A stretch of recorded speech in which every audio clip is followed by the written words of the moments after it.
I'm surprised you think you didn't wake the kids up.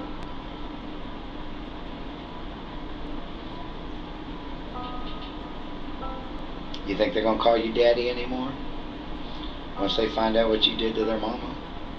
Last time on, they caught me. Brandon Tyrone Garrett is being accused of murdering his wife of 6 months by strangling her and drowning her in the bathtub. Alvin police detectives allow Brandon to twist himself into knots, even going so far as to say that his wife may have unalived herself. The detectives aren't having it, and they press on until the end of the interview has Brandon staring at the floor. But time can do wonders for people, and Brandon is brought back the next day with some new ideas. The homicide unit uses a little trick, however, putting fresh faces and tactics in front of our homicidal friend. But Brandon's not going to give up that easy. He's going to tell a story that's so crazy that even the detectives are caught off guard.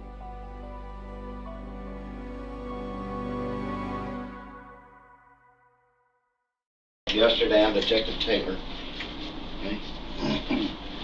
I need to get some more information from you. Detective Jackson is tied up, so he's asked me to get some information. Just like yesterday, before we talk to you, I got to read you this, okay? So after he reads him his rights, asks him some personal questions that I have to legally redact for privacy, the officer attempts to build rapport with the suspect. This is something that is in stark contrast to the interrogation from just the day before. Where did you grow up? In Greens Point. Oh, you grew up in Houston? Yes. Where'd you go to school? Westfield. I graduated from Westfield. Where? Westfield. Westfield High School? Yes, sir. Where's that? It's in Spring District. It's in 1960.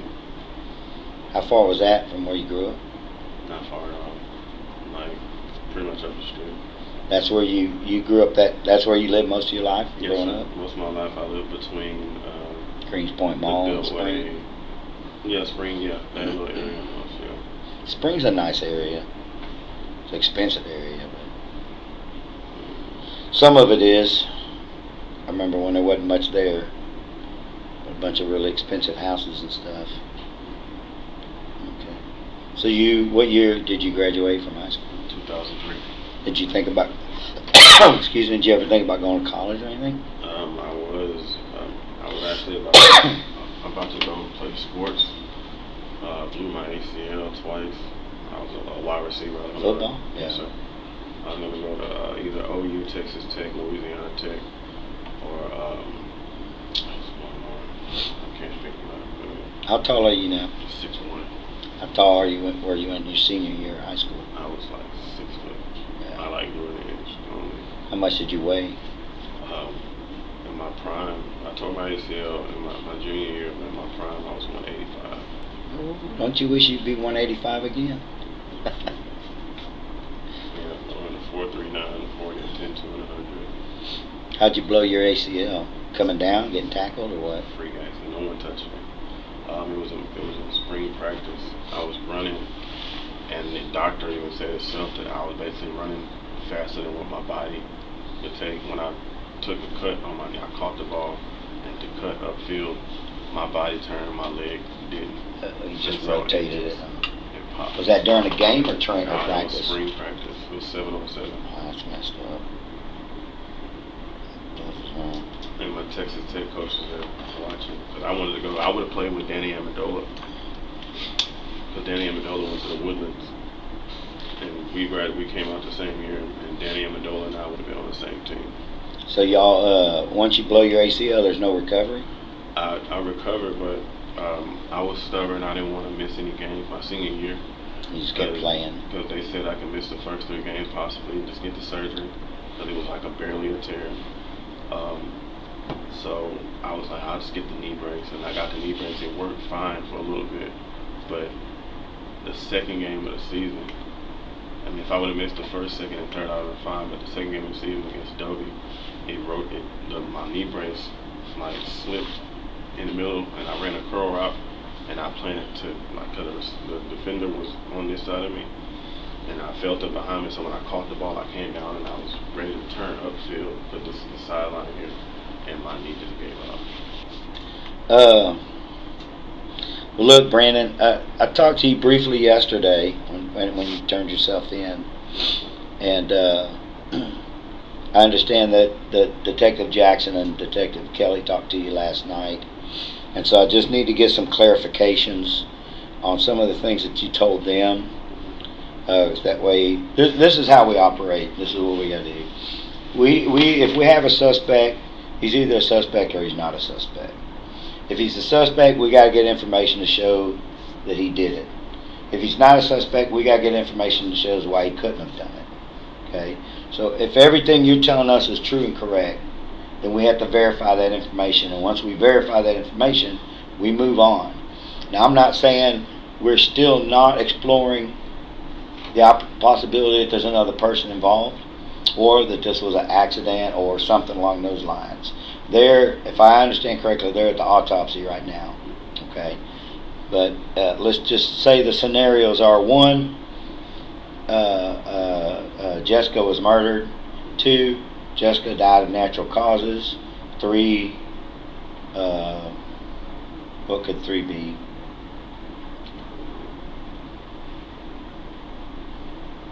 You had mentioned something to somebody, like you called the school. You were worried about her. Oh, so. Okay, so three could be suicide. Okay, so those are the three options. So aside from one, which means she was murdered, the other two options means there are no suspects. But we really won't have any answers to that until toxicology comes back. That's the thing that takes the longest. Okay, so they look at the blood, see if there's like an inordinate amount of narcotics or drugs or something in the system. She didn't do any like drugs. She didn't. Well, I mean like an intentional overdose or an accidental overdose. She don't do. She don't do that. She was perfect. She didn't do drugs. She rarely cursed. But she only cursed. She had to be really, really mad if she cursed. She didn't do anything. She was perfect. Okay. Now, every police department and sheriff's department has a guy, someone they would consider probably their specialist, their best interrogator. Now, I don't know if there's another guy in this department, but I'm going to tell you right now, this guy, he might come off as a little corny sometimes. This guy is good. Sit back and enjoy this for the next few hours because this guy is going to break Brandon down. All right. Well, you knew her. We don't. So we have to go into this thing kind of like with one of those white canes like a blind guy uses and feel around and find things out. So Detective Jackson and Kelly's told us some things that you had told them last night. So I just want to firm that information up so we can corroborate it. Okay? And when I say corroborate, I mean we can prove that what you're telling us is truthful. Yes. Okay? If I miss something or there's something that needs to be added in there, you just jump in with it. Okay, if you have any questions, then just jump and ask questions. I'm gonna tell you right now. Okay, I'm gonna look at me for a second. I'm gonna tell you right now. I'm not gonna lie to you. I'm not gonna try to bullshit you. You're a smart guy. You can see through any of that crap if it happens. I've been in this business for 30 years, and I know if I lie to you right now, there's a good chance that a week from now, a day now, a month from now, even a year from now, I might want to talk to you again, and you probably won't want to talk to me if you know I've lied to you or tried to bullshit you, or play some game, or run some head game on you. So I don't do that. It doesn't get me anywhere, and even if it did get me anywhere, somewhere down the line it's going to cost me. And having been in this line of work as long as I have, having been a detective for 16 years, I know how often I re-see people, I re-talk to people. So I get a lot more results. I get my job done a lot better and a lot smoother. Everybody's happier if I don't try to bullshit anybody. I don't play games like some people do. The thing I'm just gonna say about yesterday, that kind of. Well, we'll get to that in a minute. Let me just check on some information that you gave them, and then we'll go to that. Okay.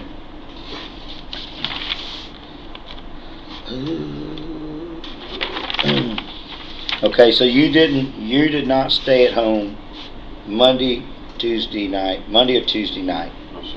Okay, so where were you staying Monday and Tuesday night? I couldn't give you the exact address because it's in my phone, but it's at the department called the Trade Winds of Willowbrook with my coworker.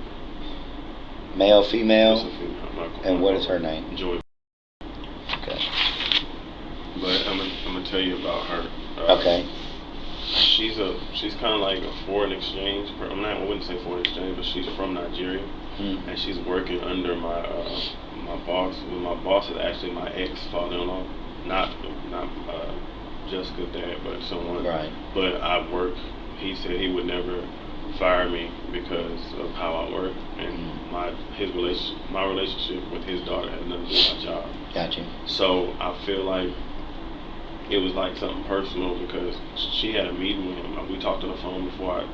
That's one of the things that took me so long, because I was like, hey, you need to let these people know where I was, and she was like, I just had a meeting with Ben, and Ben said if I had anything to do with you or what have you, he would fire her.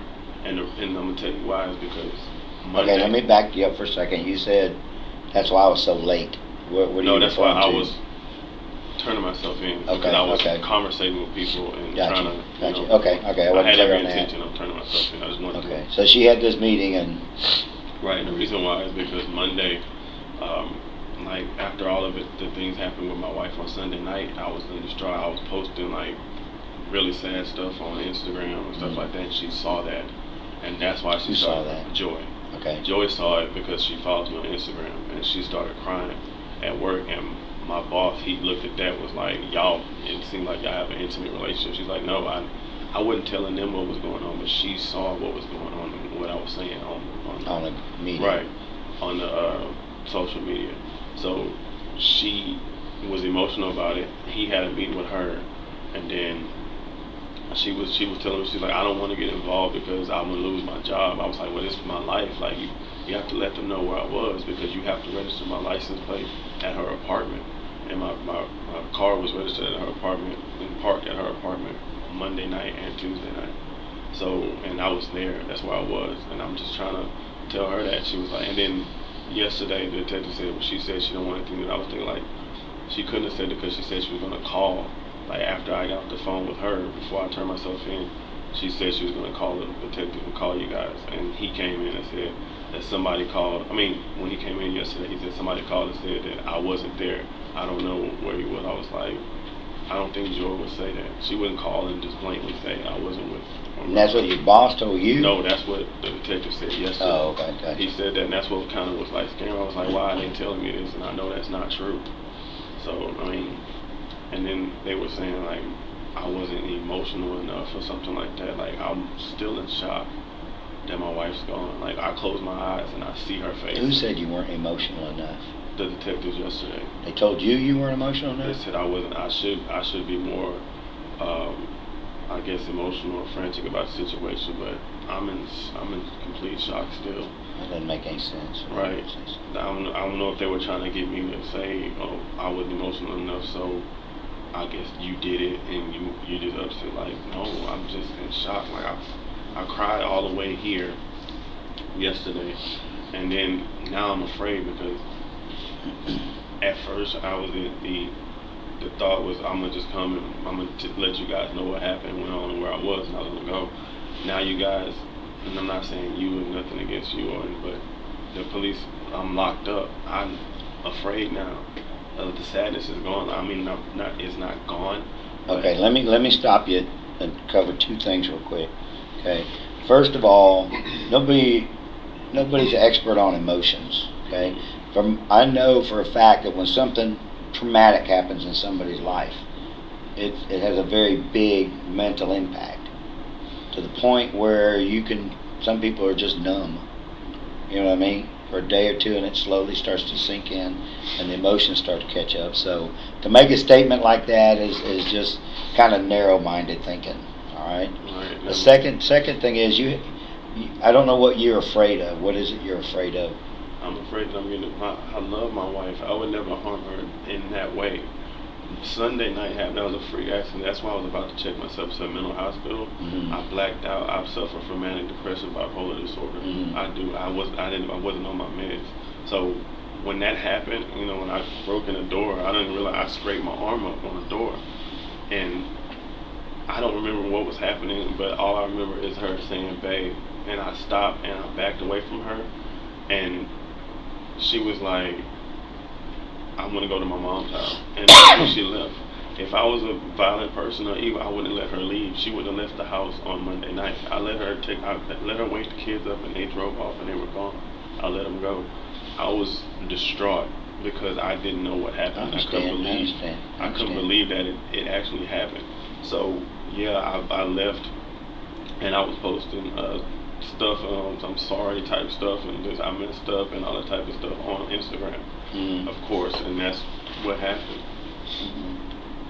And then Tuesday, Monday, that same day, the afternoon, I had went to try to see her, and I didn't know that she was going to be afraid of me like that. And when she was in the room in the bed, and she was talking to her sister through text message. That's what she told me later on in a FaceTime. She said she was texting her sister, and her sister was already getting ready to call 911 when I came in. So she was afraid because of the conversation she was having with her sister. Her sister was like, "Get away from him," or whatever. And I was just standing there. I'm like, "Babe, I want to talk." And she was like, "No, just leave." She put the phone in her ear. Once I realized she was really calling the police, I left. I didn't try to harm. I didn't do anything. I left. That's the last time I physically saw her in front of me. We're kind of getting off track because I'm just letting you talk, but I need to try to wrap this up, okay? And I don't want to keep you out of sync too long. So Joy Balaha is your coworker. Yes, sir. And you stayed with her Monday night and Tuesday night. You said you had to register your vehicle with her. What does that mean? She had to give it to management so they know. To the department manager, she had to call them and tell them what my license. They have your car and they're searching it or doing whatever they're going to do to it. Is there anybody else that car could be released to? You mean? Is there anybody else that drives that car besides you? Oh no, I'm the only one that drives it. But is there anybody else that's got a set of keys to that car besides you? No. Is there anybody that's driven that car or had possession of the keys in the last month? My wife. Besides your wife? No. Okay. And the same thing with your phone when they're through with that. Is there anybody else that's been in possession of your phone? No. Nobody. Nobody's used your phone. No stranger came up and said, "Let me borrow your phone," made a phone call, nothing like that. It's all your phone. Yes, it's my phone. Okay. All right. And Joy lives at the Trey Winds of Willowbrook. Yes, sir. And you were there Monday night. The address is. Yes. If this is her apartment, and this is north, where is your work in relation to that? Her apartment is here, Mm-hmm. and the beltway is here. It's right up. It's like right here. Yeah. It's close to it. It's like my work is here, and Alvin is here. So you take the beltway to? No, I take the feeder of the beltway to get to. My job is off the beltway in Imperial Valley. So you never have to get on the beltway actual? No, I can ride the feeder. Okay. Yes, sir. So you go from beltway to what to go to that apartment? Oh, to get to that apartment, you have to take 45. From your work. Oh, from my job. To Joy's apartment, what route do you take? From the beltway, the feeder road to the beltway, all the way to 249.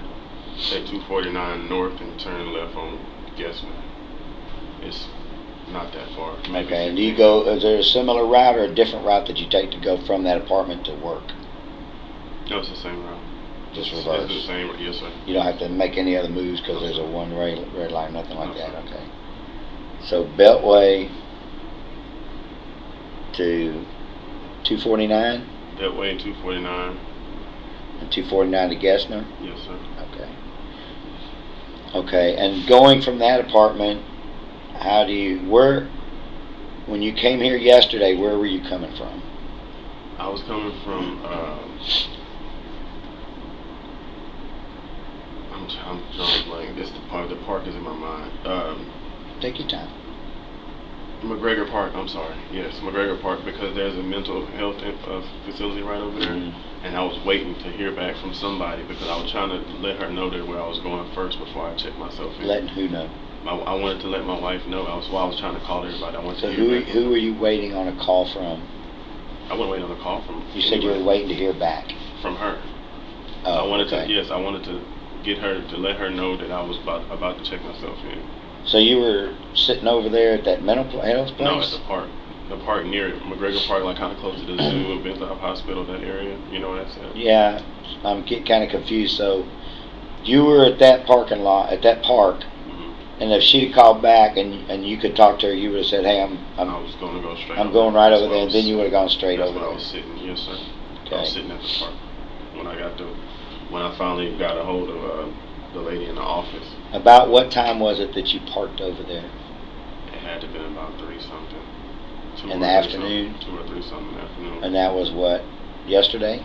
Right? What's today? The day you turned yourself in here? Yes, sir. Yeah, that day. About 3 o'clock. Okay. And it's crazy because I almost got a ticket because I parked up on the sidewalk because I saw some other cars parked up there, but they were setting up a concert or something like that. So I had to move my car. Okay. And where had you been before McGregor Park? I'll be honest with you, I just was driving around, all around, just trying to clear my head because me knowing I don't know how long I was going to stay in this facility because I was going. What are some of the major roads that you drove on while you were driving around? 45. I drove up. I drove around 610. I went to Conroe. I stopped by the Woodlands Mall. Just walked around. You were covering some ground, huh? Yeah, just places I used to go all the time. Yeah. Because I was like. Now you say Conroe. You just drove through Conroe? You drove to Conroe? What? Well, I say Conroe because I used to live up there, but it's the Woodlands. Across the freeway, that's considered like the zip code over there is Conroe, but that was like basically the Woodlands. Gotcha. So Woodlands Mall is in Woodlands. Mm-hmm. And did you just drive through, or did you go in anywhere while you were there? I went to the Woodlands Mall. I went in the parking garage in the Woodlands Mall. The Woodlands Mall in the parking lot? Yeah, the parking garage. There's a parking garage by Cheesecake Factory in the Woodlands Mall. And I parked my car there and I walked around the mall. I walked around the top floor. About what time was that? Oh, I don't remember what. Like after lunch, before 3, or before lunch, or? That's the last place I was before I went to the park, so it had to have been after 12. Like 1 or 2 o'clock, something like that? Yes, sir. And so you parked in the parking garage across from the Cheesecake Factory, and then you walked inside the mall. Some of that's outside, right? Some of it's indoors, some of it's outdoors? Some of it, part of it. Because that's like where Cynthia Woods Pavilions is. Yes, like sir. right I didn't go on that. that. I ain't no going. I know. Right. But some of that. So with the mall, you were totally inside. Yeah, I was in the mall. There's a parking garage. Then I had to walk out of the parking garage, and there's like you're outside, and you can go inside. And I walked in through where right up under the food court in the mall. Okay. And where were you before you went to the food court, to Woodlands Mall and Conroe? Where were you before all of that? Oh, I actually drove. Oh, and when I was on 16, I went to Burlington, the one that I used to work at. This is before you went to Woodlands, and that's the Burlington where? Sharpstown. And where were you before the Burlington at Sharpstown? I think that's when I went to work. Because I went to work in the morning. How long did you work? I stayed at work. I left Joy's house around 7, and I was at work from about 7 because we had to be there at 7:30. About 7:30, I think I left. I signed out at 8:30. So you're there an hour? An hour and a half. And the reason why I signed out was because I had to get my paycheck and my mileage, because I have part of my check was direct deposited, and the mileage part, because I get mileage with my driving, that's not direct deposit, that's a paper check. So I deposited that with my phone, because my bank account's on my phone, and I had to sign my FMLA papers because I was about to check myself into the hospital, and they knew about it. They knew I was going to check myself in, so I had a quick meeting with the other managers, and I signed my paperwork, and that's really what I was just waiting for. I was just driving around, just trying to. So what do you normally work? What hours do you normally work? 7:30 to 5:30. So when was the last time you worked 7:30 to 5:30? Last time I worked 7:30 to 5:30 was Thursday, because Friday we worked 8 to 12. What'd you work Monday? This Monday, I can't remember exactly how long I was there, but that's about. probably about an hour or so, and that's when I left out because I was like devastated. I was crying, and that's when I told you when Joy saw that I was upset and she saw the stuff on Facebook. That's when she started to get emotional, and that's when my boss was like, "Y'all got something going on." She was like, "No, I saw what he's posting, and that he's a nice guy, and I see he's." So what did you work Tuesday? What I work Tuesday? That was yesterday, right? Day before yesterday. Day before yesterday. Yesterday was Wednesday. That's when you came and turned yourself in. So the day before that, what did you work? Oh, Tuesday. I didn't work the full day Tuesday. Is that normal for you to not be at work that much in a week? Mm-hmm. Because I'll go to work and I'll leave and I'll do my runarounds, like stuff that I do, and sometimes I'll go back to the house. So sometimes you leave and not come back to office. Mm-hmm. How do they log your hours and stuff? I log them on the computer. It's salary. It's not hourly, but it's salary. So what I do is when I get back to the office, like I might leave one day, I'll get back to the office, and we have a program called Ajira. And basically, let's say I left, and it was 5 hours left in the day. Mm-hmm. I'll just say 5 hours on whatever project that I was doing, and then I just that's how we log our time. Gotcha. I wish I worked like that. I don't think they trust me though. I don't know if I trust myself. But a lot of the times when I was working my full, it takes me about almost 2 hours sometimes to get home from the Newport area, especially leaving at 5:30 and all the traffic, because I was living in Alvin and working in Green. So Tuesday you said that you worked about how long Tuesday? The day before you turned yourself in? About an hour or two, yeah. In the morning, like 7:30 to 8:30? And then what did you do the rest of the day then? I went to Joy's house. I hadn't been eating at the time, so I went to Joy's house and I sat around over there for a while. Was anybody there? No, she wasn't at the house. What she would do, she would call me or text me and check on me. Hey, how you doing? Or what are you doing at the house? I'm just sitting there. She both days, Monday and Tuesday, she went to the gym because she asked me. It's crazy. She asked me Tuesday. She's like, "Do you need me to come straight home, or because I'm going to the gym again?" I was like, "You're fine. Go to the gym." And I was at home, and that's when I was like FaceTiming and talking to my wife and all that stuff when I at home at her house, at Joy's house. Tuesday, you were FaceTiming your wife? Mm-hmm. Okay. Monday, texting her? Yeah, basically pretty much every day. Like it was both communication both ways. It wasn't just she texting me, I'm texting her. We were just having conversations. What kind of conversations were y'all having? Just where do we go from here type conversations. Did y'all think y'all were going to be able to work it out, or did she agree with you? Or? Yes, and that's why this is what she said. The last thing she said to me was, "My family's going to disown me because I love you and I don't want to lose you."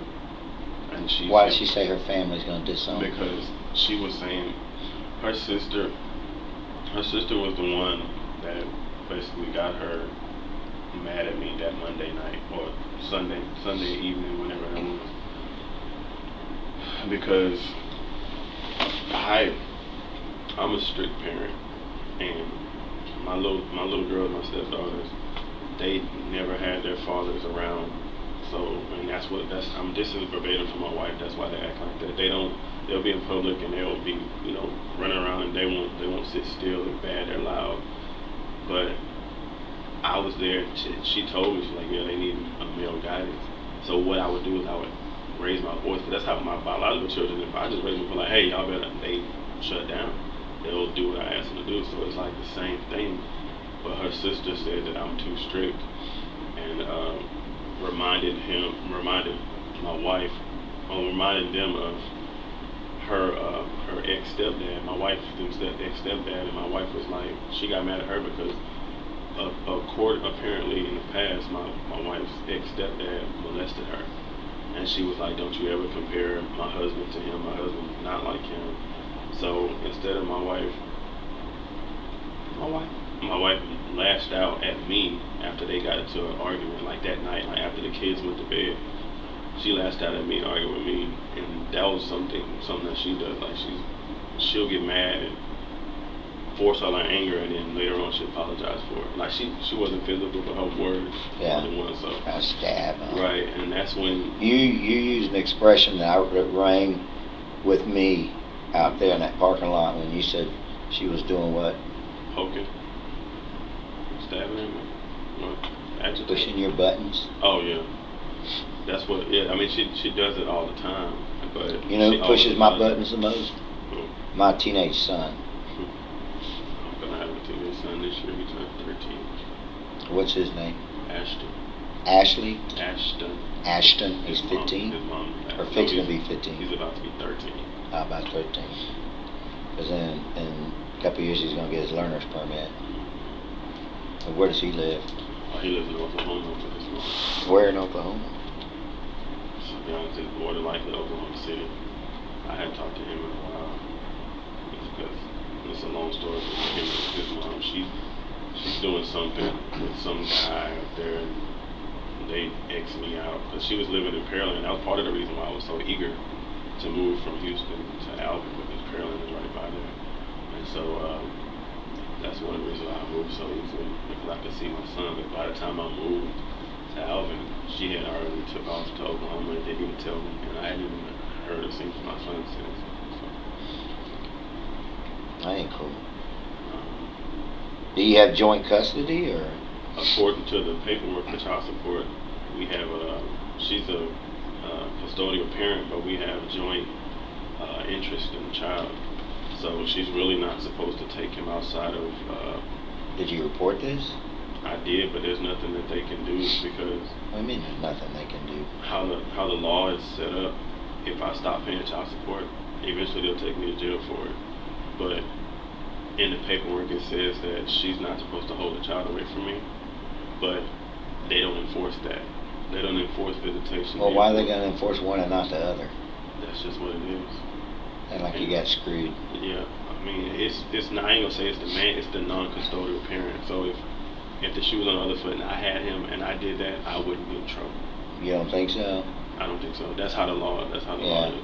Yeah, I don't think I would get in trouble. That's being optimistic. But I would have to. What I would have to do is get like a lawyer. Because I actually talked to the attorney general. They said I have to get a lawyer. So basically, I have to pay for a lawyer to even get her to be summoned to come down to court. So it was a lot. Kind of expensive. Yeah. What? You said you had 2 sons? No, I have a daughter. A daughter. She's in Grand Prairie, Dallas area. How old is she? She just turned 6 in March. What's her name? Zoe. Zoe? That's a cute name. And what's your relationship with Zoe? Our relationship is good. I was getting her before Christmas. I was getting her every third weekend. And before that, before school started, I got her first, third, and fifth weekend. She started kindergarten, so she was in school days longer, and I didn't want. I took it upon myself to make the sacrifice for her, so she wouldn't be stressed out. Is that I would get her, instead of getting her every other weekend, I would just get her one weekend a month, because her mom has to drive a lot, and we both have to drive a lot. Right, halfway. Where was halfway? Where was halfway? Buffalo. We met in Buffalo. Yes, sir. We met in Buffalo before, and then by her getting out of school later, she was getting there later, because when she used to work go to school half a day, and on Friday I worked half a day, so I would leave at 12, and she would leave at like 11 something, and so I was. So it was about 3-hour drive. No, it's 3 hours in all, because it was like an hour and a half for to me. Buffalo. It was an hour and a half for me. Because it's what, about 5 hours to Dallas? Like 3.5. 3.5 to Dallas?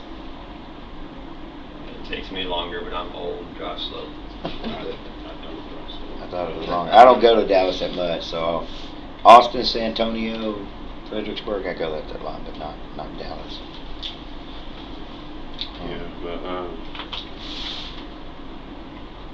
I hadn't seen my daughter since the Christmas break, and that was because when we were in the process of moving, my wife and my 2 girls and I were moving into our new place.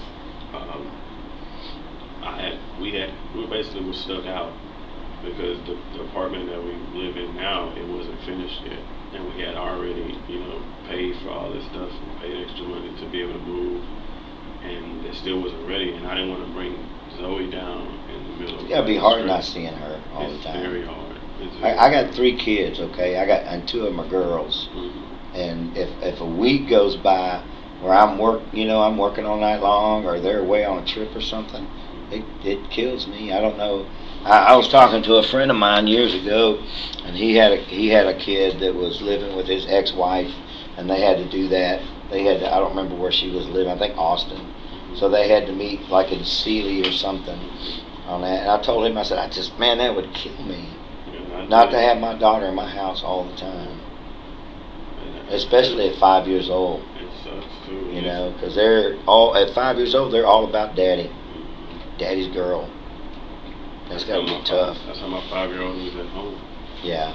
She's daddy this, and that's what she kept. My wife was telling me, she was like, the girls are asking about you, but I just told them you were out of town. But I don't want, she didn't want to let them know what was going on. Well, you say you were a strict parent, and yes, sir. I recently overheard somebody, a friend of mine recently overheard somebody talking about my son's dad, which is me, right? Saying that he's super strict. And I asked my daughters, I said, do y'all really think I'm super strict? I said super strict. Not just strict, but super strict. And they both went.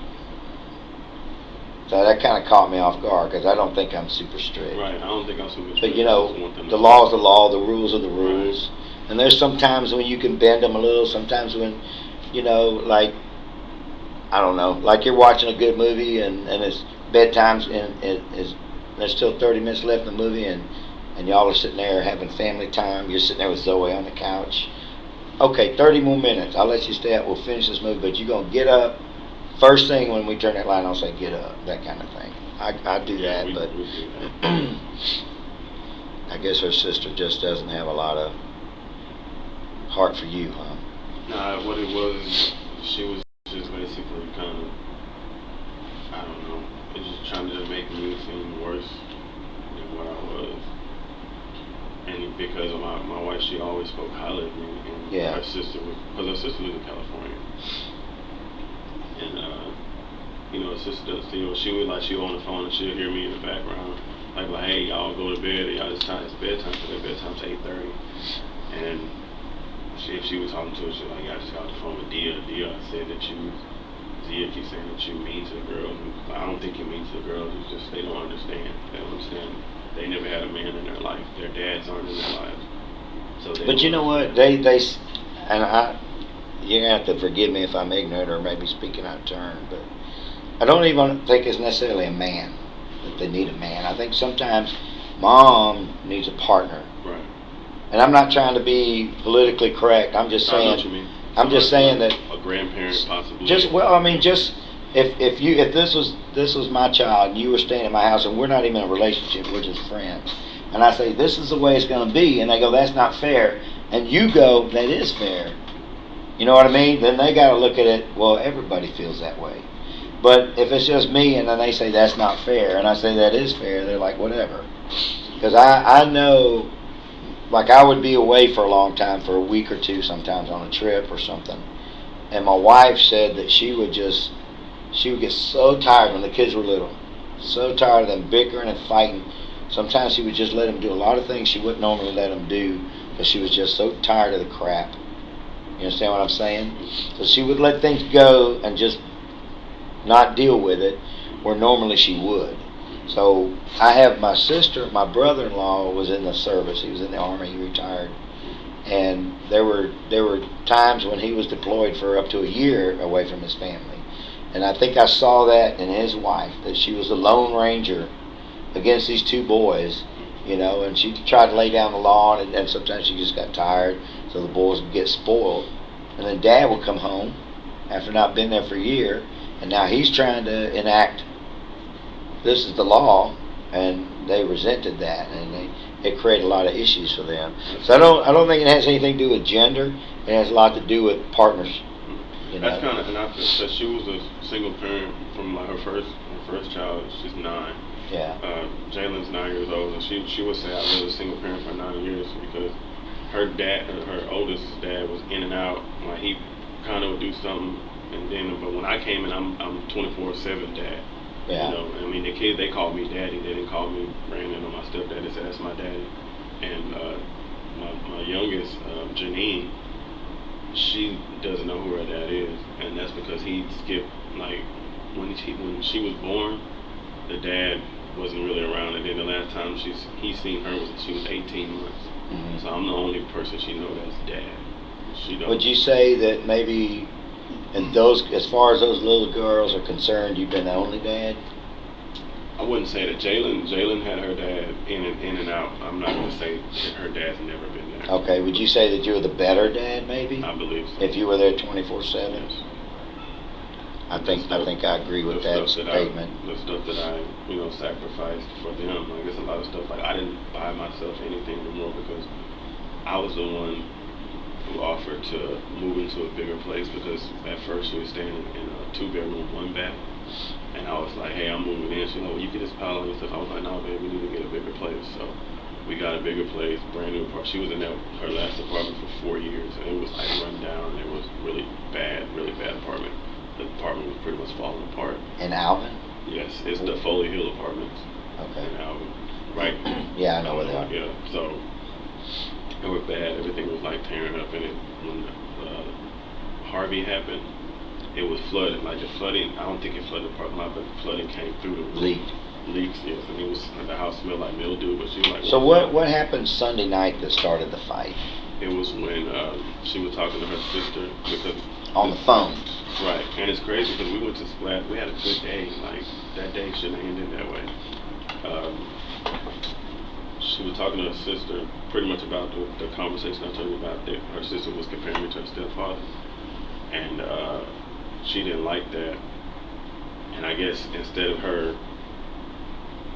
like, talking to me about it, brushing her, she was crying. She still was crying. She got the phone with her sister, and she just kept crying. She was crying in the bed, and then she turned off the TV, went in the restroom, cried in the restroom in our room, and turned off the light. About what time was this?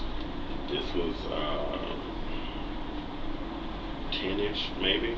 Mm-hmm. She was crying in the restroom, and I asked her, I said, babe, what's wrong? She said, leave me alone. I was like, okay. And so I knew she was in a mood, so I just laid there in the bed, and then she came back and got in the bed, laid down again, then got up and went to the living room, and she started texting me saying we shouldn't be together anymore. This is wrong. And she's like, you're a rebound guy. She said you were a rebound guy? Yeah, she said that, and later on she told me. Why was she saying that? Trying to hurt you? Yeah. Later on she said that, and I wasn't even mad about that. My feelings was just hurt. Right. So. But sometimes, and that's the difference between men and women. When women get their feelings hurt, they cry. When men get their feelings hurt, sometimes we get mad. So, I mean, like I said, at that particular point in time, I wasn't even angry. I was hurt. So yeah, I was pacing back and forth in the bedroom, and I was like, man, I just need to walk outside. So I went outside, and I walked around a little bit, and there's a gas station right there on the corner. The convenience store? 7-Eleven, yeah, right there. On the bypass? I walked right there, and I was talking to my mother-in-law on the phone, and I was like, Mom, because the thing about it, my mother-in-law was my comfort, because she knew how Jessica was. Jessica, I don't think she was diagnosed with it, but she refuses to go to get any kind of counseling for it. But I think she was bipolar as well, because she'll be super happy, and then she'll just be a different person. Like, she'll be either super mad or super sad for no reason. I'll be like, what's wrong? She'll be like, nothing. And then she'll be fine like hours later. So her mom knew she was like that. Her mom knew. So when she got in those modes, I'll be let me ask you something. When you're not on your medication for bipolar, because you told me you were bipolar, did you notice? Were you aware of these things happening? Yes, sir. Or were you like mad for a while and then you realized, well, wait a minute? Well, what happened is like something small, like I didn't make it to work on time. I was 10 minutes late to work, because I'm a very punctual person. I'm 10 minutes late because of traffic. Like, it would bother me. Like, I'll be upset about it like all day. Like, man, I can't believe I was late. But it's like so small, and I can't get off of it because of it. Like, just little simple things like that, or I'll be sad for no reason. Like sometimes I'll get sad and don't even know why. I'll be super sad and don't know why. So, Anger part, no, I wasn't never just angry all the time. No, it's either I was worried, happy, or sad like all the time. I wasn't like angry. so what was the symptoms of bipolar that you were experiencing? The you mean Sunday night? No, anytime in Oh, general. anytime. Because I always thought it was, 1 minute you're happy, 1 minute you're mad. Nah, it's not. To Happy. generalize it. It's not happy and mad. Like 1 minute you're calm, you're like regular, then something, a thought can run through your mind, and it just start to eat at you, and you just sit there, and your whole mood will change. And my wife would notice that at home. She'd Like be like, that "What's quick, wrong with you?" it would change that She'd be quick. like, "What's wrong with you?" And I'd be like, "Nothing." She's like, "Something's wrong with you. You need to talk to me." I'm like, "Nothing's wrong with me," and nothing is physically wrong with me. It's just I have this emotion that I don't know where it's coming from. I don't know why it's there. But then you got diagnosed. Mhm. How long ago did you get diagnosed? I've been diagnosed for years. About how long About ago do you think? 2008. And then you got on medication. Were you consistently on medication till just Yeah, I was- recently, I was or consistently- on again, off again kind of I was thing? consistently on medication for about 5 years, and I got off of it. Why? The reason why I got off of it is because when I was on the meds, I can feel that I'm on the medication. I knew I was on the medication, and I wanted to be a big boy and try to wean myself off of it. And So how did you say it felt? You knew. You mean you just were aware of the fact, or there No, was you something can you tell, could like, I tell can feel it. physically or emotionally? I could feel it, and I felt like that I felt like I was addicted to the medication because the way the medication made me feel. How did it like, make you feel? I was always like, as soon as I take it, probably about 30 minutes later, I'm like super happy and giddy, and then when it wears off, because I like the super happy and giddy me, but then as soon as it wears off, it's like I go back down deep. So kind of crash. when I don't take it, I don't get that crash, that feeling. Like it was like an everyday thing. So how long did it last? Did the medication last one? Like you would take one in the morning, one in the afternoon kind of thing? Or? Probably about half. No, it was one. One well, a day? Two pills, but I took them both at the same time. They get you through the day and then the evening? Get me through like pretty much the day but when the sun set. Did you ever talk to your doctor and say, I'm crashing at 7 o'clock at night? Yeah, they changed. My medication was changed a few times over the years, but it was the same effect.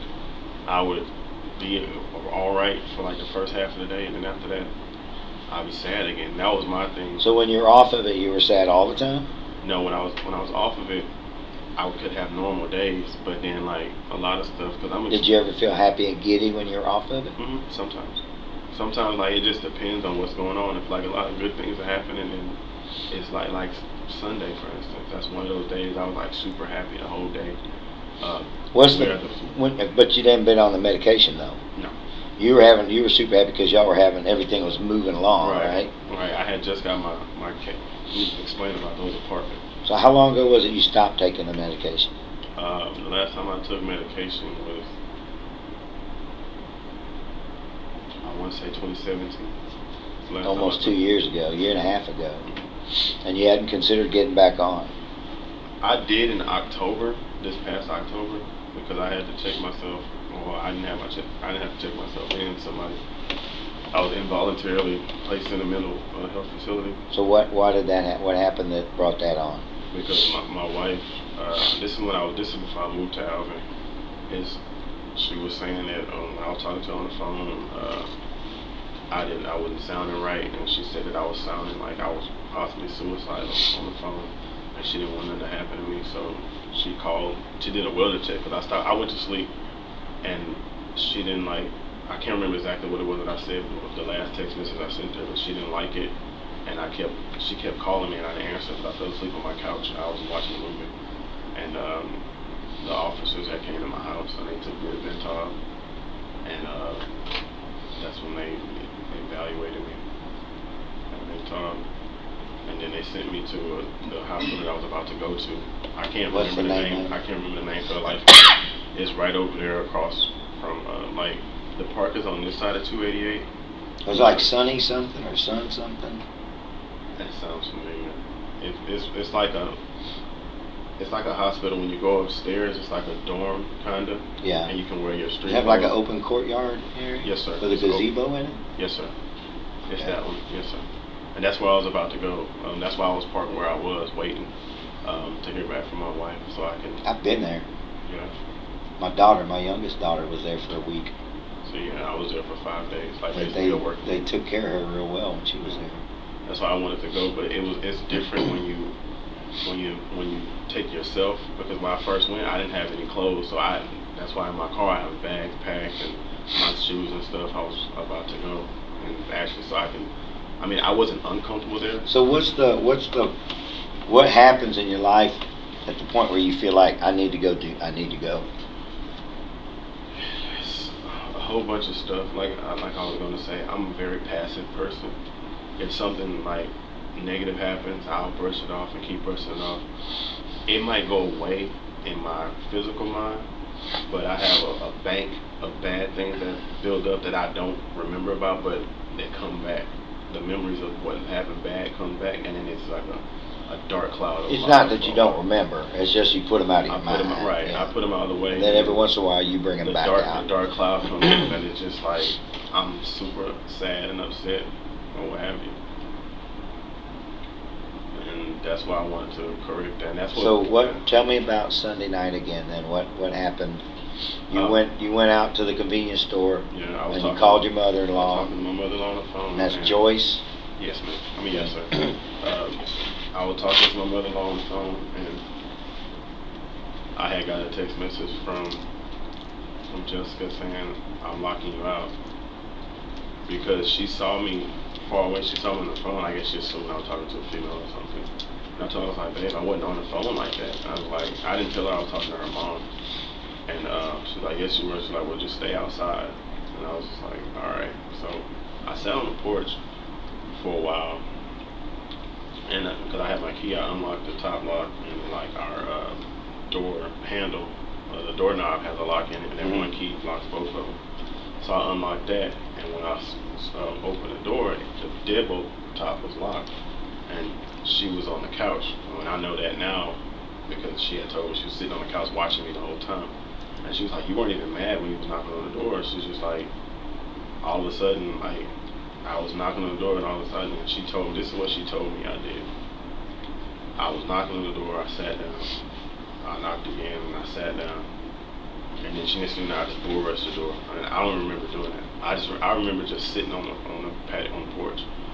And she said I just bull rushed the door, and that's how I hurt my arm. I broke in. And she said I saw her, and she just said I started choking her, and then she said my name, and that's when I snapped out of it. I don't remember any of that. You said that the key unlocks the bottom lock and the deadbolt? No, the deadbolt doesn't have a key to it. The deadbolt was locked. And so it's just from the inside? Right. You can't key it from the outside? Right, you have the deadbolt, and you have the regular lock on the door, and you have the doorknob lock. The key opens the regular lock and the doorknob lock. And she had all the locks locked. She had all of them locked. You unlocked the deadbolt and the doorknob, but that top one was locked. But the top deadbolt was still locked. And I was thinking that she had it open, and she had told me. And she told you did what after that? That you did what? She told me I broke in the door. How did she tell you you broke in? Oh, when we talked on the phone, she said I used my shoulder and I broke in the door. Okay. She said I hit the door like twice, and I broke through the door. And then what happened? She told me I choked her, but obviously I did. Did y'all like go to the ground or? I don't know. She said we were on the couch. I don't know. Yeah, that's what she said. And then what happened? And then I guess when I snapped to, she was like, "Let me just go to my mom's house," and I was like, "Okay."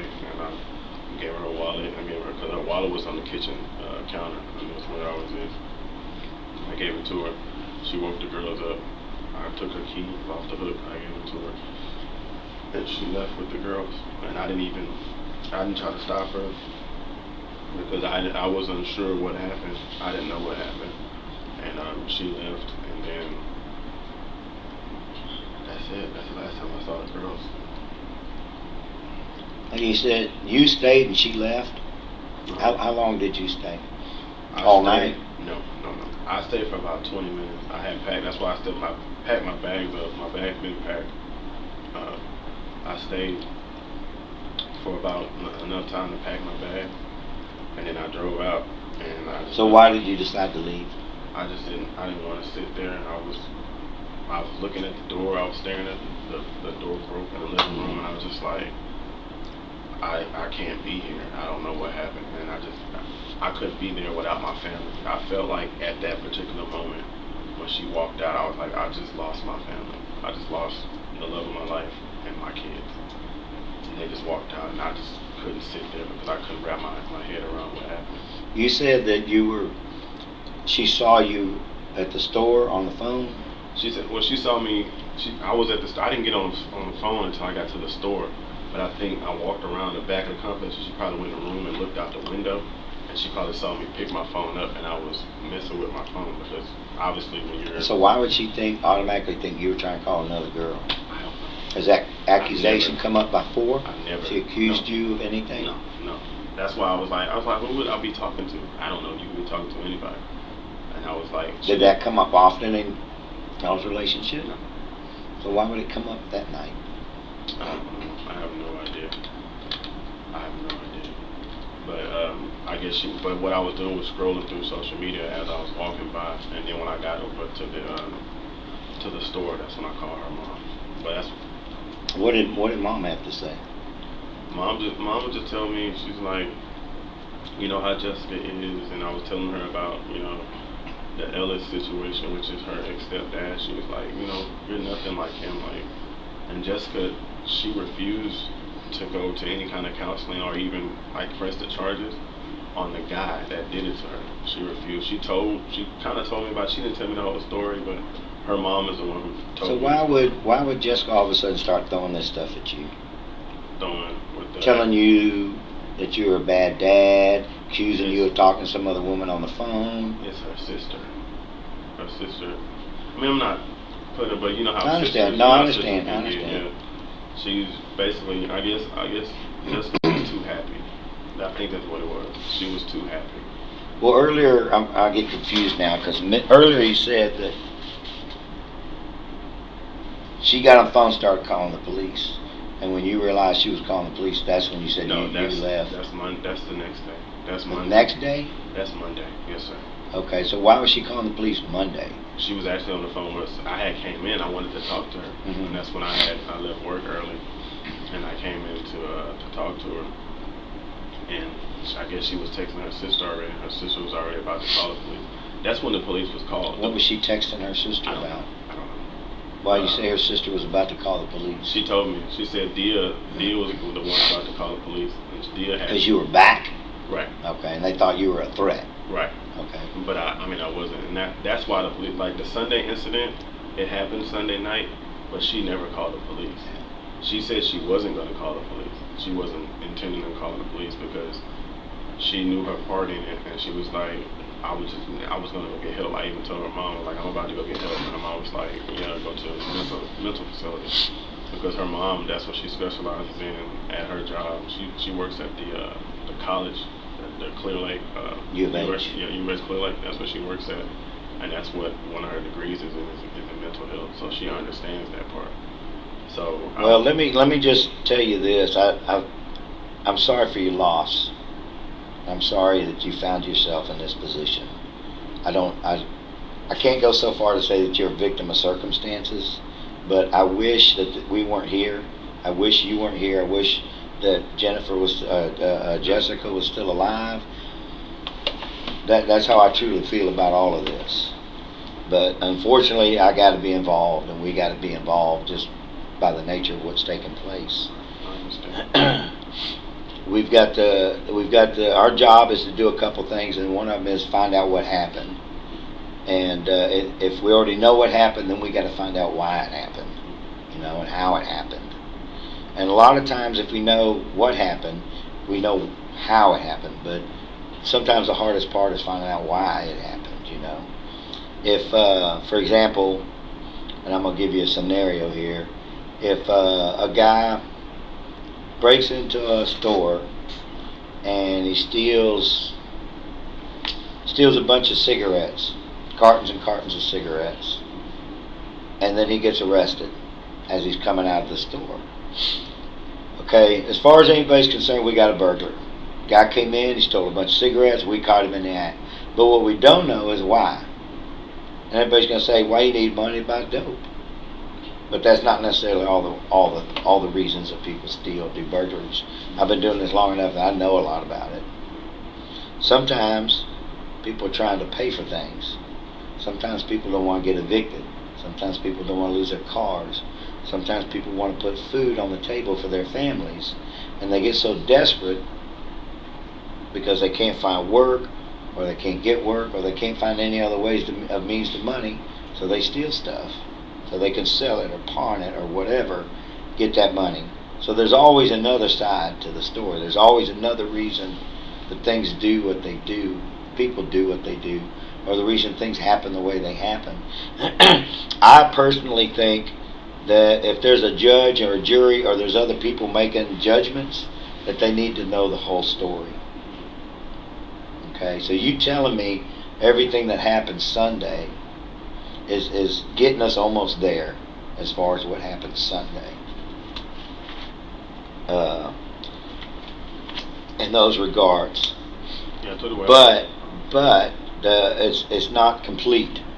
Okay, I know enough about bipolar. I know enough about depression that we really don't black out. We don't really fly in a rage. People use that expression a lot, and when they use that expression, it doesn't really mean what people interpret it to mean. Okay, sometimes when people black out, they basically mean that they did something, they were aware they did it, they just didn't have any control over themselves. So they use the expression blacked out. And so when you sit here and tell me that you blacked out, I've got to take that with a grain of salt. You know what I'm saying? I can't I don't know, for lack of a better term, I can't accept that explanation. You see what I'm saying? You don't have to answer to me, but you know eventually you're going to have to answer to a couple people. One of them might be a judge, one of them might be a jury of 12 people, but the other one's definitely God. Do you agree? Yes, sir. Do you believe in God? Yes, sir. I do too. So we know at some time in our life, above anybody and beyond anything else in this world, that's one of the people we're going to have to answer to.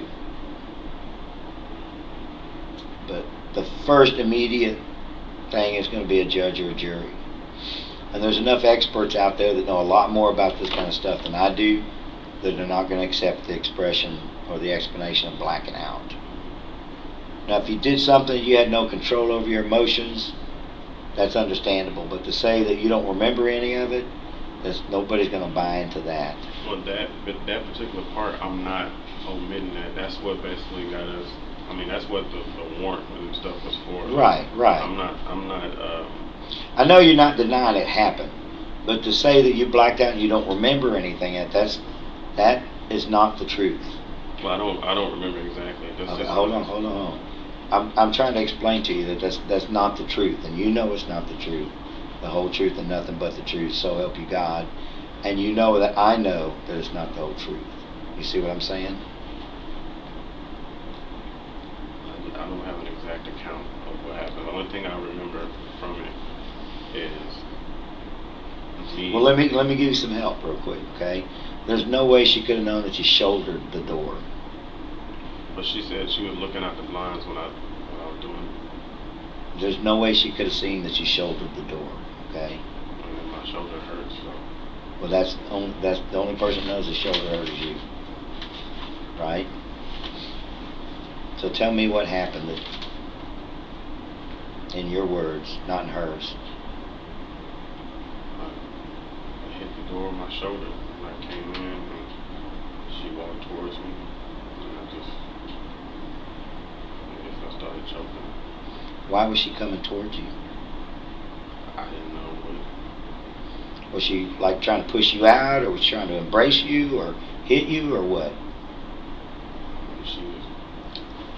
She was mad because I broke the door. Yeah. I just remember that, and then she got close to me, and my hand just went up, and then when she the way she said babe. I can barely hear you. I'm sorry. The way that she said babe was just, it was sincere. That's what made me like snap back and realize. When did she say babe? While I was choking her. Did y'all go to the ground? No sir, we went to the couch. Did you go against the wall? Did she go up against the wall? Nothing? No sir. Okay. So how were you choking her that day? Just with my hands, and we tripped over the ottoman. Where is her neck in relation to where you are? I mean, is she much shorter than you? Well, she was 5'7". 5'7". Where would your hands be right now if they were when you were choking her? Like here. About that level? Yes sir. Okay. So how did you hold her neck? Just like this. With your thumbs in the like where the. Okay. So at some point she said babe, and like then you snapped out of it. I don't believe it's for a long time. We tripped over the ottoman. That's why we fell. So we tripped over the ottoman. I fell on top of her, and she said babe, and that's when I stopped. And then I just backed up, and I was just in disbelief of what just happened. Did she tell you she couldn't breathe? She said afterwards. She just said I couldn't breathe. Not during, but afterwards Right. She said I couldn't breathe. And I was like, no, I'm sorry. And she was like, just let me just go to my mom, just everything cool down. And that's when she was like, I'm sorry I did that. As far as, saying things above me, which that's no excuse. I never say it as an excuse. I mean, words hurt, but. I told you that my youngest daughter had been at that place, right? And we sat down with counselors and we talked to them. And one of the things they told us that there's to get to point A to point B, and point B being well, okay, and point B being not well, that to get from point A to point B, we've got barriers. Some of the barriers that we put up, some of the barriers that other people put up, and some barriers that don't even exist but in our mind. So to overcome these barriers, to move toward mental health, is getting past those barriers, pushing them out of the way, knocking them down, whatever we got to do to get to point B. Do you agree with that? Has anybody ever told you anything like that? Something similar to that, yes sir. So some of those barriers we throw up there ourselves. Sometimes the barriers are addictions. Sometimes the barriers is our refusal to take our medication. Sometimes our barriers is not accepting fact or responsibility. When they do drug abuse or alcohol abuse, that's the biggest thing. One of the first steps is accepting responsibility for your abuse. So you've gone through a lot in your life, and you've sacrificed a lot in your life. You've given a lot of yourself, but you haven't been taking care of yourself. You moved where other people wanted you to move. You lived where other people wanted you to live. You sacrificed continual custody or whatever, more custody time with your daughter for her benefit and her mother's benefit. You're working a job because that's what you need to be doing. You see where I'm going with all this? So it's time for you to take care of you. And that starts with medication, that starts with accepting responsibility, that starts with being aware of your environment, and stop worrying about what other people want you to do. Especially when you know that's not good for you. But the biggest thing is accepting responsibility, recognizing, accepting it, and moving on. And that's what you just did with what happened Sunday night, right? I said for responsibility. I never once denied. Even when I talked to the Officer Hill, I talked to him. I told him I was like, I accept. Even okay, but then you had the blackout thing, which wasn't really true. So, but now you've gotten past that. I mean, it was I wouldn't say blackout. It was like a very cloudy moment, and the rage and everything. Right, but you remembered everything. It wasn't. You might not have been able to control yourself, but you remembered everything. Now, I'm going to be able to corroborate a lot of the stuff you tell me. When I say corroborate, that means I can prove that what you're telling me is true. I'm going to give you an example of how I can do this. if you got near the Beltway or on the Beltway, they have what's called license plate readers. They have them throughout I-45 and 610 and 59 and I-10, all over the place. And we can pull up everywhere your license plate was read by one of those readers. Okay, this is the future that we're living in, and that's fortunate or unfortunate for some people.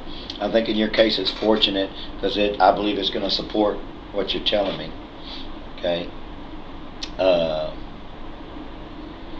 Trade winds at Willbrook, they have surveillance video. I have no idea. No, they do. Okay. They do. The detective Jackson's already contacted them, and they're going to go over and review all that stuff. So that's going to show. You said you registered your car with them. That's going to be on their records. All that stuff.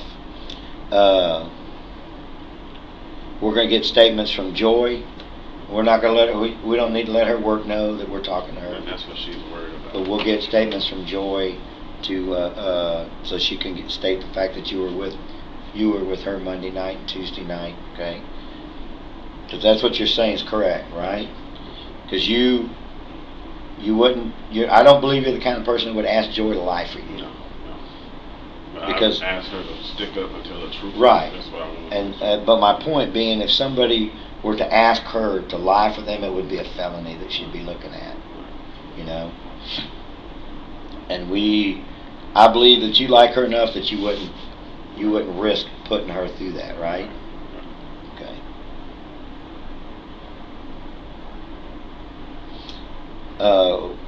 They interviewed the girls. They took the girls to a place that's called the Child Advocacy Center, and they took them and interviewed them yesterday at the Missouri County Child Advocacy Center. Now, there are some discrepancies in some of the things that we've already found regarding Tuesday night. This is the night before you turned yourself in here. This is the night of the night prior to the morning that we found Jessica's body. Okay, and some of the discrepancies are the fact that I think you told Detectives Jackson and Kelly that you weren't at the apartment. Is that correct? Yeah, I went there. Okay, I need you to look at me eye to eye. I wasn't there. I wasn't at the apartment. You're Okay. talking about out here in Alvin, right? Yes, sir. No, sir. Okay, so let me ask you this. Earlier I asked you about your phone. Mhm. You know, has anybody ever been in possession of your phone? And no. Anybody borrow your phone? No. Anybody use your phone? No. No, sir.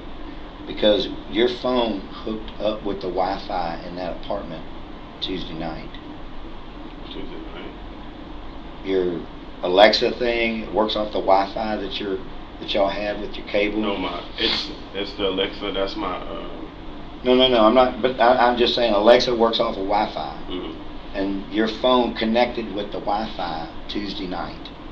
And the only way your phone could have connected to the Wi-Fi of that apartment is you'd had to have been pretty close to it. No, my phone. Hold on. Okay. That's what the records are showing. I haven't looked at them. Detective Jackson has. That's what he told me. So, is there an explanation why, if you weren't there, why your phone would have? Because I have an app on my phone, and what I can do is I can check all the hi. It's called Xfinity Hi-Fi, and that could be possibly why. Because I can look and see what's connected to the Wi-Fi from my Wi-Fi, and I hit that app a few times the night before. I always use that. What do you mean you hit that app? When you hit the app, I guess it probably connects to my phone. Wasn't actually connected to the Wi-Fi. It was connected to the app. As a Xfinity Yeah, but app. no, your phone was connected to the app, to the Right, Wi-Fi. my phone. Yeah, my phone has the app is on my phone. But it's not through the app. It's just automatically synced with the Wi-Fi. Oh no, my phone wasn't. I wasn't there. So. I mean, what time would it say that? I think it was. And I don't know. Don't hold me to this. I want to say it was around 10 or after 10 at night. The license plate readers picked your car up coming to Alvin about 9 o'clock. You were at, do you It remember? was off of 288. I forgot I can get the cross section. It was off 10 288. o'clock. Yeah, there's no doubt about that. Oh, I didn't drive my car tonight. But you said nobody else drives your car. Right. No, but I wasn't. Okay, hold on a second now. This is This is technology, okay? I don't understand it, but other people do, and they tell me that this is good, okay? You and I talked earlier. I mentioned that part of getting to your mental health is accepting responsibility.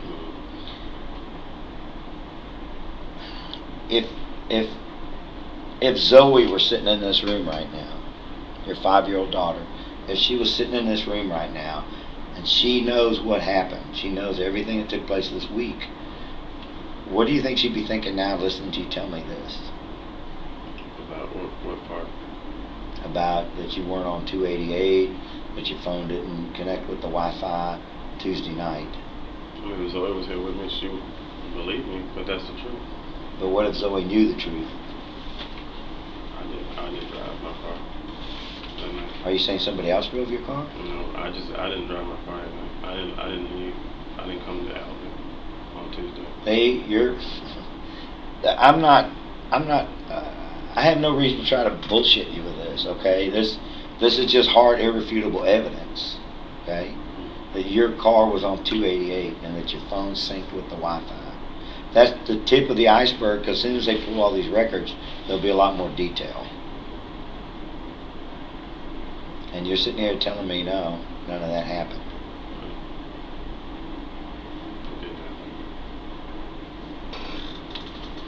I don't.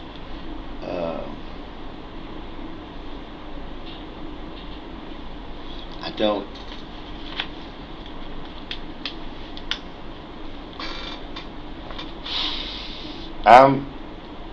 If there's things that happened and they didn't happen the way or why, or there's more to the story, then this is an opportunity for you.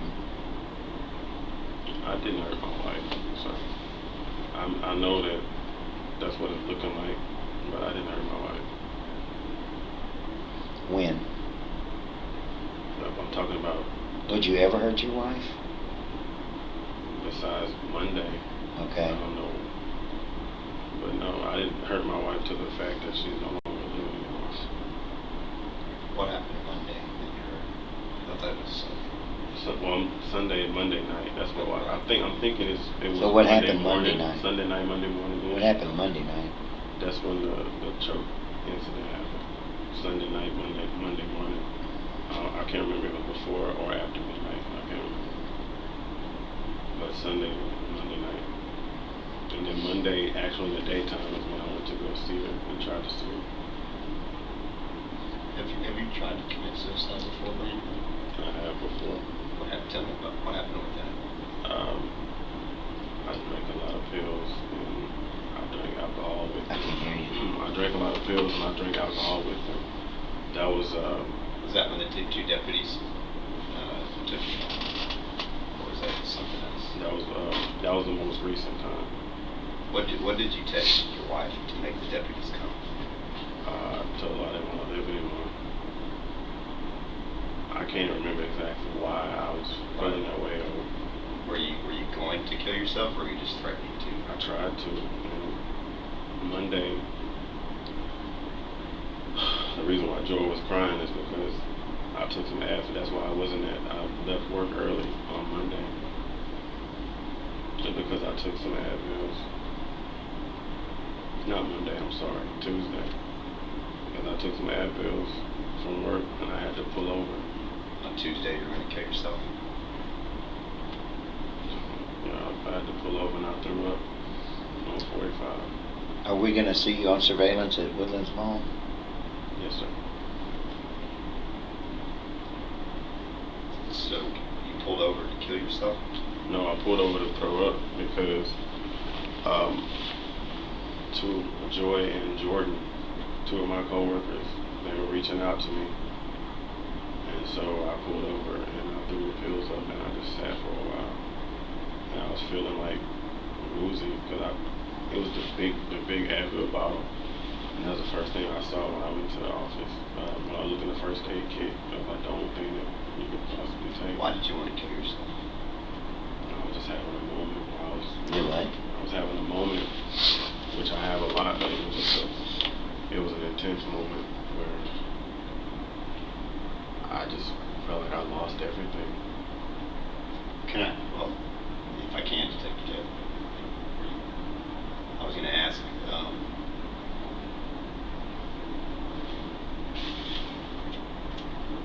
one of those, and I know he has more experience as far as personally than I do with the mental health stuff, but I got quite a bit myself. And I'm one of those people that I believe at some point everybody in life needs help. I've sat on vice president on a board for a mental health facility for a number of years. I think the people that say they don't need help are liars. I think all of us at some point need help. I've been doing this job for 30 years. And there's times that I've had to sit and talk with coworkers, friends, people. We all need help at some point in our life. And the ones, like I said, that don't reach out for it, and I'm glad you have in the past, have reached out for it. I think we're all capable of different sins. I know he talked earlier about God. I think God can forgive everything. But I know first we have to repent. What do you believe spiritually? I just believe God put us here. I couldn't hear you. I just believe God put us here to serve. And when we do right in our lives, we go to heaven. Okay. He put us here to serve and to do right, you said? Yes, sir. Okay. I believe similar to that. You know, of course, I believe that you have a relationship with God through Jesus Christ, and I believe He can forgive us for anything. But you have to be able to repent. Now, you still have to face the consequences of those actions, and that'll go away eventually. But you still have to face those consequences. The police can sit here all day long and put together what happened. Police work is no magic. To me, the pieces of this puzzle are coming together extremely quick. And we'll be able to, I can already tell you what happened. And we can put together what happened, but like Detective Taylor told you, we can never say why. And I know he gave you a for instance earlier about the guy breaking in. It's the same thing with any case when it goes between for a judge or jury, which this one will, and the puzzles pieces are there. But the question is, did Brandon have a mental health breakdown that caused him to do this? Or is Brandon an evil monster? You know, it's going to be one or the other. Or did he have this breakdown that he does need help? Yeah, we're capable of some bad stuff on that when you have them. I've worked in the mental health field. And there is truly evil people. And so, I'll give you for instance, let's say, and I'm no disrespect to Jessica, but let's say you go to a bar, and I'm just making this up, and you walk into a bar and you see a guy snuggling up next to Jessica, okay? And you get pissed and you walk out, you don't confront. You get home, and you're like, babe, where were you at? And Jessica's like, I was at work. No, you're home late. I worked late. Y'all are gonna have some issues, right? Now let's say you could confront her, same scenario. But she says, babe, I had a tough day at work. I went and gave me a couple drinks. There was some ass at the bar who was snuggling next to me. I pushed him away. I said, get away. We had some few drinks. She told you the truth. You're probably going to be okay, right? Same thing with the court system. People are people. Judge, jury, DA's office, on why something was done and why people lie. I've seen some good people, tens of thousands of people I've talked to over the years that are good people that sit in that same chair, but they lie. And they lie because they think they need to. That person that may be a good person now looks like this monster, right? There's going to be some issues, kind of like with you and Jessica, because she lied about the bar thing. As opposed to the good person saying, this was it. I made this mistake because of this mental health breakdown I had. Or because of something this person did.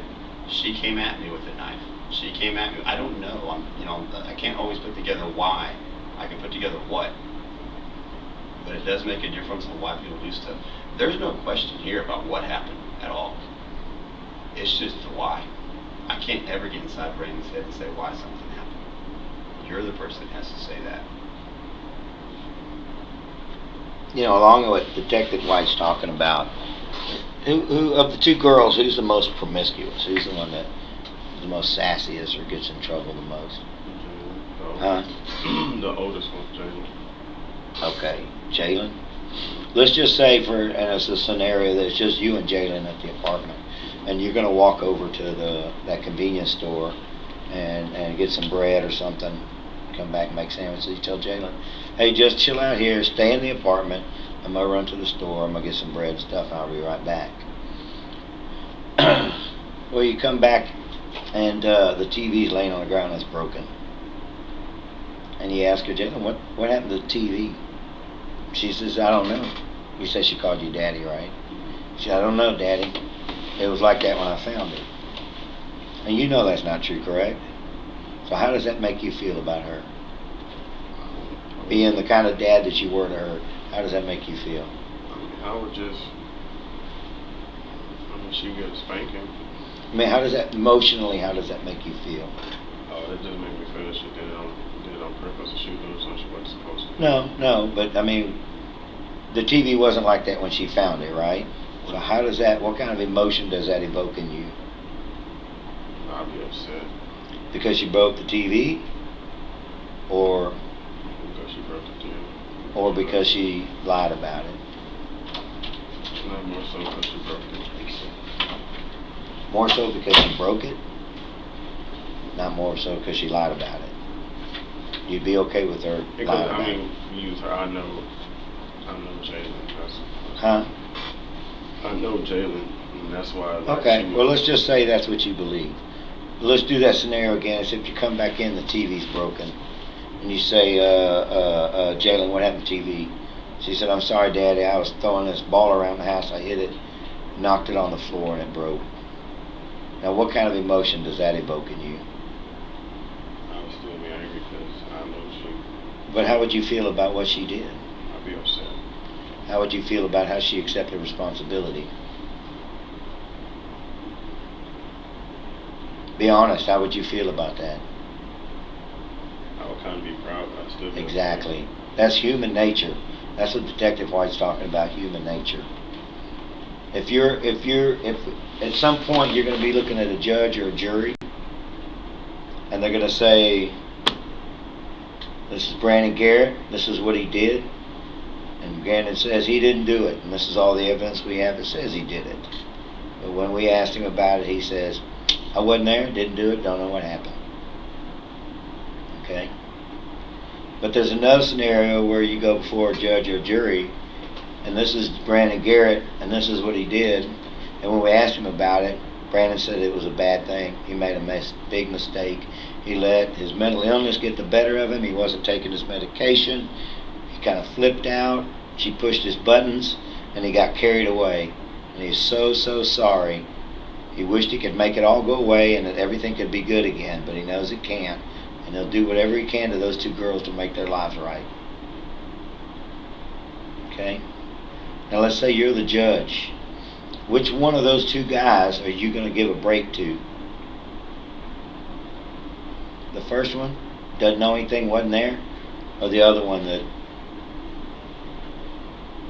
said he made a big mistake, he got carried away, his emotions, his mental health got the best of him? Which one of those two guys are you going to give a break to? Are you going to cut any slack to?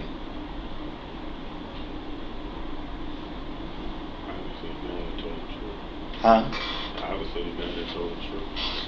And which one of those guys would you make an example of then? The first one or the second one?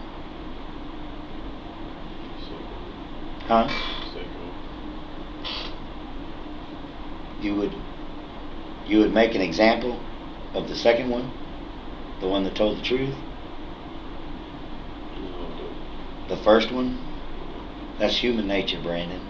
That's how, it doesn't matter if you're a judge or a jury or a cop or a construction administrator. That's human nature. That's how we all perceive things.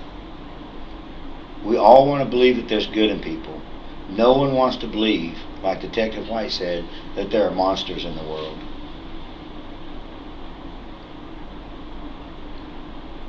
So if you're a monster, you're a monster. If you're not a monster, then you need to tell us that you're not a monster. I believe you. I believe you 100% when you tell me that.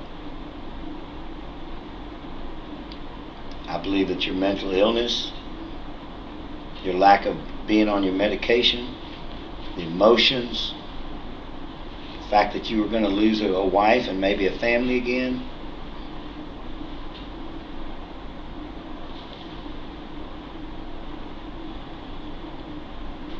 What happened, Brandon? I don't know what happened. Take a deep breath. Tell us what happened.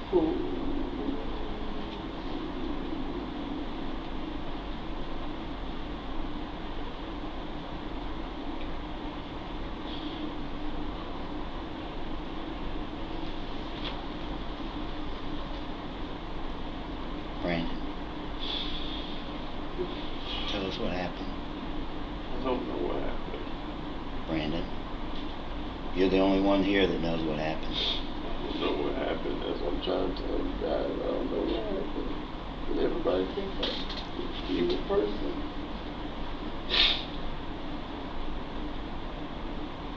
And I can see that you have some sweet emotions. And I know somebody usually of yourself like that probably has it hidden. And you may not want to bring that back to have that dark cloud, like you mentioned earlier, but you have to have that dark cloud come forward for a minute to be able to take that step forward like Detective Taylor was telling you. And just so, look at me for just a minute, Brandon, please. If you don't, I appreciate it. Just so you know, I'm not lying to you. I usually don't. I wish I could take the entire case and just show you. I can't do that because I have to protect other people's privacy. I wish I could say, read this, give you an hour, because it'll take you that long, all the puzzle pieces coming together. And we'll be back, and you'll see that really you have no choice but to say, okay, but I don't know why.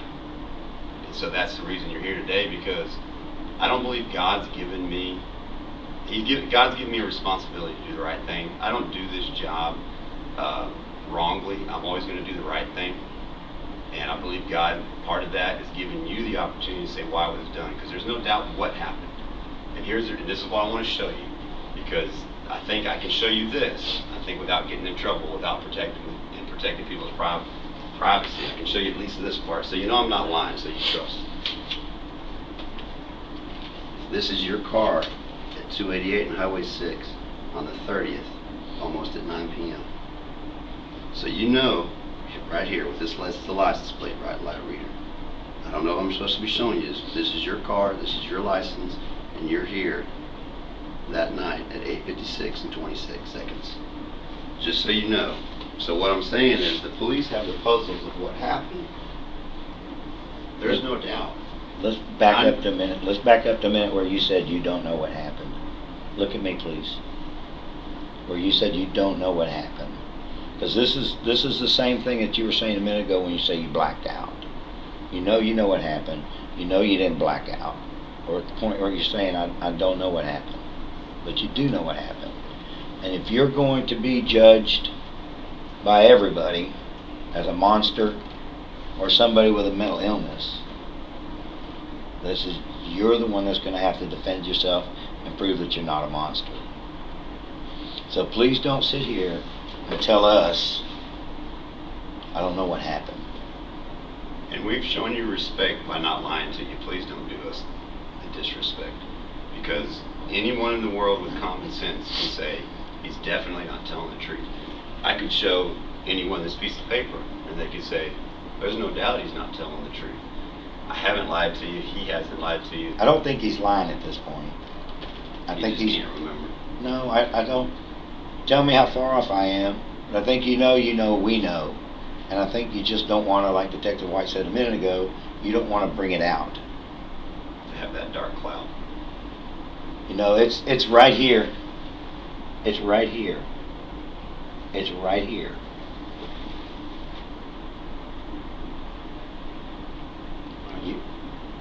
I didn't physically hurt my wife. I can't hear you. I didn't physically hurt my wife on Tuesday. Brandon, we've already established that you have. More than once. Well, can you, let's, to help that cloud come out, when you exited 288 to 6 and you drove, what were you thinking? What were you thinking when you were driving down Highway 6 towards Outland? What was going through your head? Help me understand that. Because that part you can for sure remember. So you're driving down 6. What's going through Brandon's head at this point? Please help me remember. Were you trying to patch things up? She wanted me to see her. She asked you to come. She wanted you to come see her. Okay. So you're driving down 6, and then which way did you go after that? And like I said, Brandon, look at me for a second. This isn't me playing tricks. Sometimes I have to ask questions that I already know the answers to, but this is your statement. I don't want to put here and put words in your mouth ever to somebody. That's not fair to that person. So I have to let you say it, not me. So you said you're driving down 6 on Tuesday, and because she wanted to see you. So she wanted to see you, and then where did you go from 6? Which obviously I know, I just have to get your statement.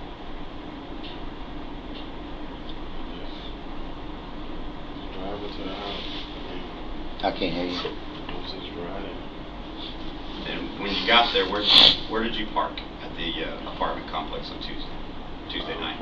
She told me not to text her to come in for a while because Janine was still awake. Okay. Did you have a key or was the door unlocked? She unlocked it. I gave her my key on Monday. She unlocked the door, and what was the first words out of her mouth?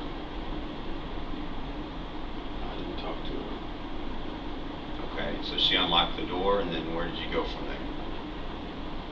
Or you walked in, where did you go from there? I walked in, I saw that her bedroom door was locked. You saw her bedroom door locked, and then what happened from there? I didn't go in the bedroom. That's why I Was she in the bedroom? I assume, I don't know. That's why I just what was that? Wednesday. That's the only day I kept checking on everybody. I didn't know what was going on.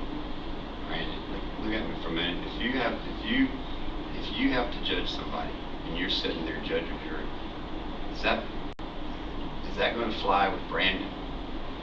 It's not. You know it's not. I mean, but it's the truth. I know it sounds crazy. That's why I was just like, then I don't Look at me. know. There's no such thing as crazy. It's people that need help, that need meds, that have issues. We all do. And you don't get past it. And yeah, this is going to suck for a little while, but it gets better. You will see the daylight, but you won't see the daylight if you refuse to get rid of that dark cloud. You know that. You know that. You're not stupid. You're smart. You were going to go play ball. You were going to have that great career. Was it Danny went to the Patriots, right? He went to the Patriots. I think now he's going to the Dolphins. Right? He plays for the Dolphins now. Yeah, he's playing for the Dolphins now. That was going to be you. I can understand some of those frustrations. I've had, not to that extent. I wasn't going to be the superstar that you would have, but to that extent, I have some of those. So what I'm saying is, we all have those issues that we deal with. It's just yours have compounded over the last decade, and have compounded worse and worse.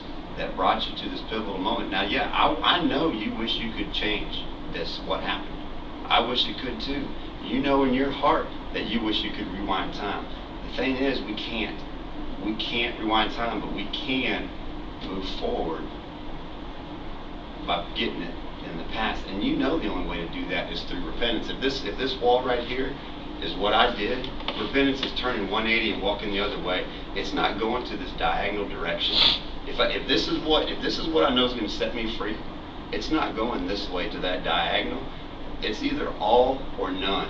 And that's when people see true sincerity. That's when a judge, a jury, a DA's office, that's when everybody says, okay, yes, this happened. There's no doubt it was proven. Now, is he this monster that's seeking to move on for forgiveness? Or is he someone that does have this mental health issue? And you know, man, you know these 10 years have really come to this moment. And now, the best you can do is to move forward.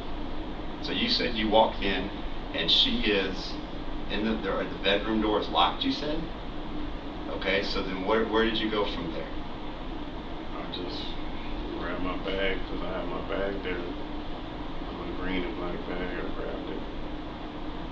Okay. I just sat in the living room for a while, and I didn't want to wake the girls up, and I kept, I knocked on the door, it's like, I didn't want to repeat of what happened the other night. Sure. So I knocked and I sat there for a while, and she wouldn't open the door.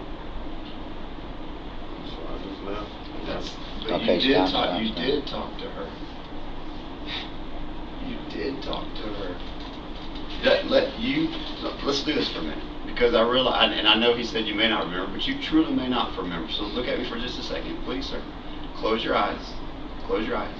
I'm being serious. This helps. Take a deep breath through your nose, and then out through your mouth. Do that for me a couple times. Through your nose, out from your mouth. Relax, and try to remember what truly happened that evening, because that's not what happened, and you know that. But it may not come out yet unless you can relax. Through your nose, out through your mouth. Think about you walking through the door. And like Detective Taylor said, I'm not saying you are lying. I know it's hard to bring up painful memories, and this would be an extremely painful memory. I know that. You ain't gonna get past it unless you do. So, walking through the door, tell me what happened to you, please. I just remember my bag was sitting in the living room, and I popped the light on to see the bag, and my bag was sitting in the living room. In her room? No, in the living room. I asked her to put it in there. Well, I asked her to make sure my bag was in there because I left it. And then I turned the light off once I saw it so I wouldn't trip over it, because it was behind, when you walk in, it was the pink mat that you see in the girls' room, but she put it in front of the door. And I would have tripped over it if I had turned on the light. And then I walked over the room and I knocked on the door. And when I knocked on the door, I was like, "Hey, can I see you?" She was like, "No." I was like, "Babe, I want to see you." She was like, "No, just go." So I sat on the couch, and then I had my spare key, and I picked it up off the table, and I closed and locked the door, and I left. No. Tell us about the argument that you had. We didn't have an argument. The neighbors heard. Please tell us about the argument you had. We didn't have an argument. We had an argument. Discussion, Sunday then, if you night. would call it a discussion. There was no screaming match, no nothing. Well, then tell me what happened. So you're telling me, let me get this straight, because this is what a quarter judge or jury would hear. You're telling me that there was no screaming match. No. You're telling me that there was no argument. So what you're telling me is you snuck in there and killed her. What you're telling me is you snuck in there and killed her like a serial killer would. No, sir. You're not telling me you did it out of sudden passion, which is a defense. No, sir. You didn't do it out of sudden passion. You didn't do it out of anger. You did it because you're evil, is what you're telling me. Because there's no doubt what you did. No, sir. So you're not, you did, there was no sudden passion. There was no, can I tell you this? He has seen me angry. We've worked a lot of stuff over the years and we're pretty close. And he has seen me lose it and do something in sudden passion. Everyone does, is my point. I have. He has. Everyone can get angry. Not to that point, but everyone can get angry, including you. People can understand someone that loses it in anger. People can't understand someone that sneaks in and kills someone while they're sleeping. I don't believe he did that. I don't either. And that's what I'm trying to get you from. That's all we got to. That's the only thing that we can present at this moment, because I don't believe that. You're not even telling us. I don't believe you're that evil. I don't. But Because you know what? Let me tell you something. The district attorney of Missouri County is a woman, and whenever there's a female victim involved, she is a strict dad. And I'm going to tell you right now, that's how you're going to be presented, as an evil person. well, I don't believe you are. Detective White doesn't believe you are. But you're telling us that's what happened.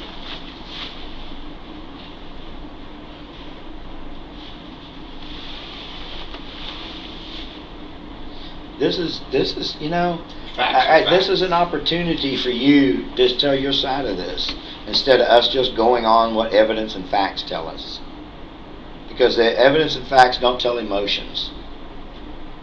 They just tell the And if fish to she lie. pushed her buttons and said some stuff to push her buttons, that's extremely important to this investigation.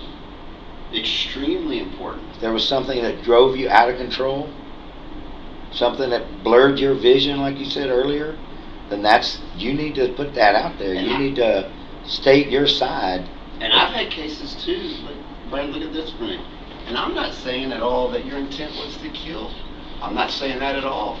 I'm saying it may have just been, I've had this happen before with someone, where they're just trying to get someone to listen, and that person doesn't listen. They're like, no, listen. And I had one where the son-in-law was trying to get the mother-in-law to listen, and she wouldn't listen. And he gets her, and he doesn't hit her, punch her, nothing hard, backhands her. Doesn't mean to kill her. She hits her head on the ground, busts her head open, and blood starts going everywhere. I had another one, 2 teenagers, one of them straight A student, baseball scholarship, going to college, and it was 2 boys met in the back of the theater. They were going to have a fist fight, a good old-fashioned fist fight, no weapons. He punched him 1 time in the face, hit him in the face, hit his head against the ground, and died. He was a good kid. He did not mean, it was just a good old-fashioned fist fight. He did not mean him to die. You think that was important? That side of the story got to the jury? And it was extremely important that side got to it, because he said, yeah, I punched him 1 time and he hit his head, and it was true. And he didn't want him to die. If that happened here, I was trying to get her to listen. I didn't mean it to happen. That's extremely important, as opposed to someone that just snuck in and killed her. We don't believe you went in there to kill her. We don't believe you went in to kill her. We don't believe you tried to kill her. But you're not telling us what happened when you went in there. Tell us of the altercation that took place, because there was no doubt that y'all did. This very well could have been an accident, but we can only go on facts and evidence. And if you need to sit and close your eyes and breathe again to let that dark cloud come forward, because it's not, then let it. Because it's extremely important. Because I say this, I'm not doing this to get someone to talk or to screw or anything like that. I believe God put me here for a reason, and it's to help everyone in this, not just Jessica and her family, but Brandon Garrett. My job is to help you as well, to make sure you get what's fair. And if you didn't sneak in to say, ooh, I'm this evil person, I'm going to go kill her, and you didn't do that, then what's fair is for your side of the story to come out. That's what's fair. Do you think That's Jalen my and job. Janine need to know that what happened wasn't intentional, or that you're not a monster? Do you think that Ashton and Zoe need to know that you're not a monster? Do you think it's important that you tell your side of the story, or you just keep acting like nothing happened between you?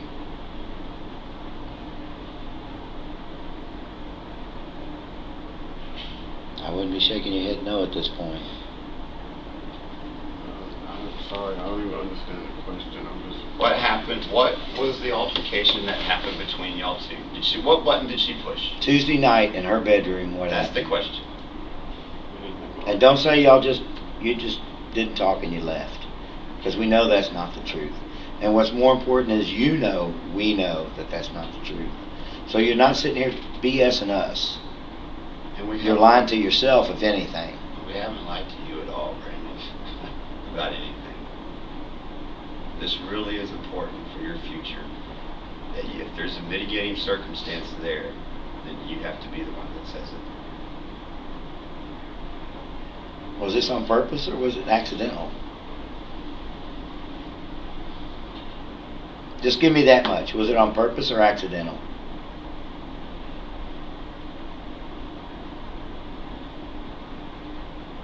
Brandon, was it on purpose or accidental?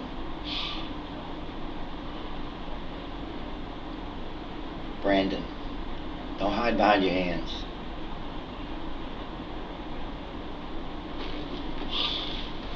Was it on purpose or accidental?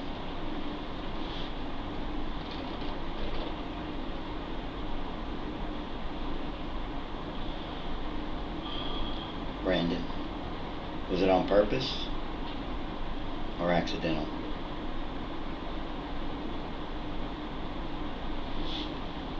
You know that makes all the difference in the world, don't you? Brandon, was it on purpose or accidental?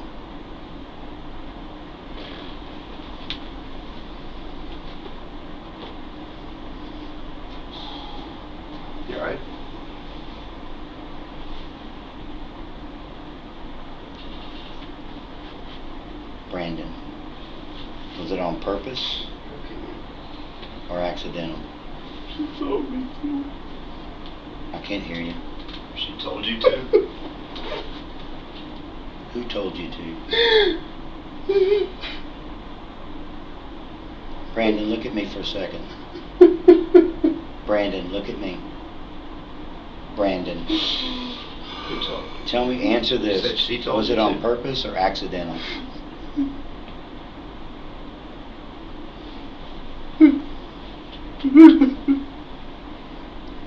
Was it on purpose or accidental? She said she didn't want to live anymore. She Huh? said she didn't want you anymore? Live. She don't want to live anymore. She didn't want to live anymore. She said to it and take care of the girl that she didn't need to live no more. You saying she wanted you to kill her? She said her family disowned her. You said her family disowned her? She said that's all she had was her family and me. Was it intentional or was it accidental? It was accidental. I didn't. So how did it happen accidentally? I guess she was from the injury prior on Monday or Sunday night. Excuse me. Sunday night. It was.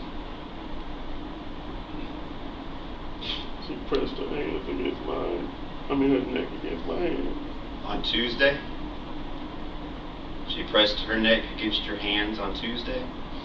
Tell me what happened then. Let's go back to when you walked in the door. Tell me what happened. I walked in the door and we were speaking and she was crying. You walked in the door and what? I couldn't hear you, sir. She was crying. Please sit up. So She we was can hear crying? you. Yeah, okay. And then what happened? Crying and she kept saying repeatedly she didn't want to live no more. She was saying she didn't want to live anymore? She kept saying her family disowned her, was going to disown her. She took me back and she said she loved me. And I've done everything for her. So what happened?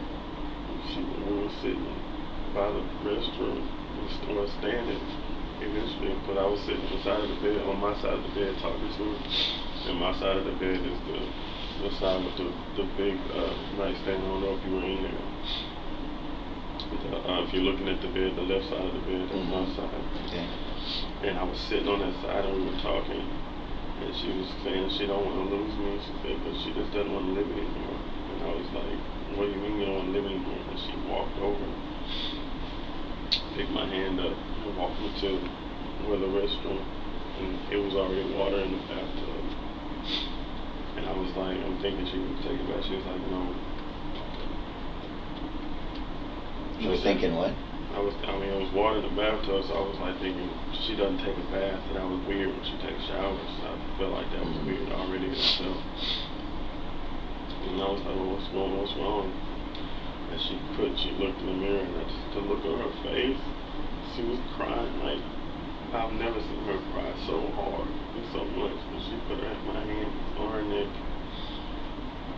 and she said, I don't want to live anymore. And she started squeezing. And She started squeezing what? She started squeezing my hand.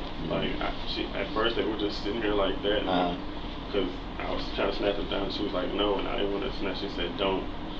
And I put my hands up. And she just started squeezing my hand. She said, do it. And she stood there. And she said, do it. And she said, finish what you started because I can't live anymore. How long did you squeeze her neck? Not long at all. What would be your guess? Probably not even a minute. So what happened then? Well, she kind of like fainted and fell in the tub. And then what happened? And then, I don't know, after that, like she didn't move. It's like she was already gone. And it wasn't even that long. So then what happened? So I just left the apartment. She told me to do it. I didn't think it was going to happen. I didn't do it long enough for it to happen. I don't think I did. You want a glass of water or something?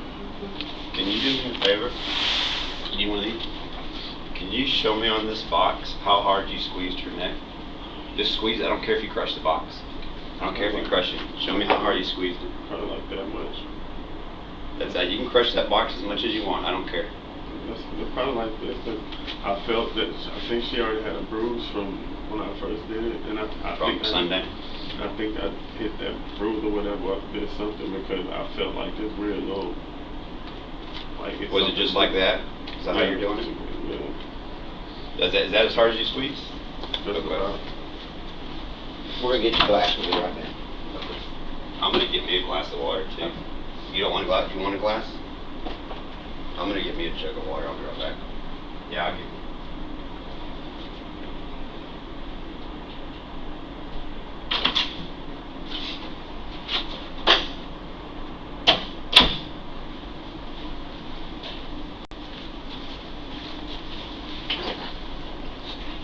Does that feel like maybe there's a load lifted off of you just a little bit? Just never wanted to really. Huh? I never wanted to hurt my wife. I only did it because she. I don't believe you ever did. I believe things happen. Things got out of hand, and it happened. I don't believe you went in there intending to do that. Exactly. I went in there to talk. She asked me to come over, and I went there to talk, and that's what she wanted to talk about. You say that she asked you to come talk to her? Yes, sir. Then why did she put your bag right in the front door and then lock herself in the bedroom? I don't know. If she asked you to come talk to her?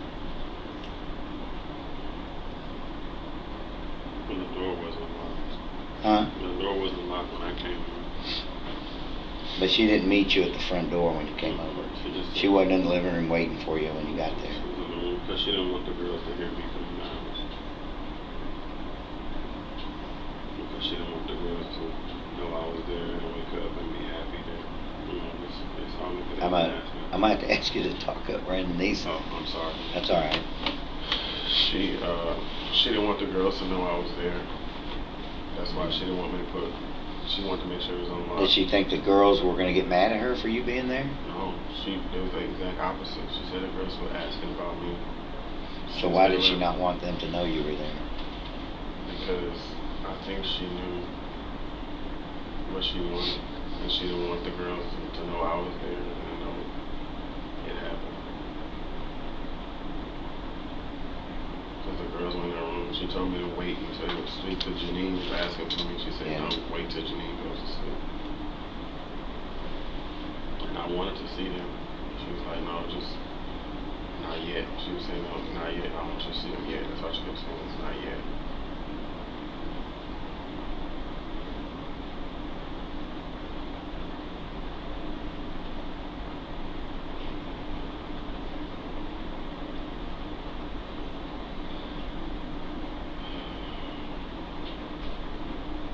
And that's why you said the neighbor said that we were arguing like that. That wasn't true. There was no argument on that night. That's why There was an argument that night. All the neighbors heard it. Well, what did they hear then? There was no argument that night. That's what I'm saying. I don't know where that part of the story is coming from. There's at least 3 neighbors that we talked to.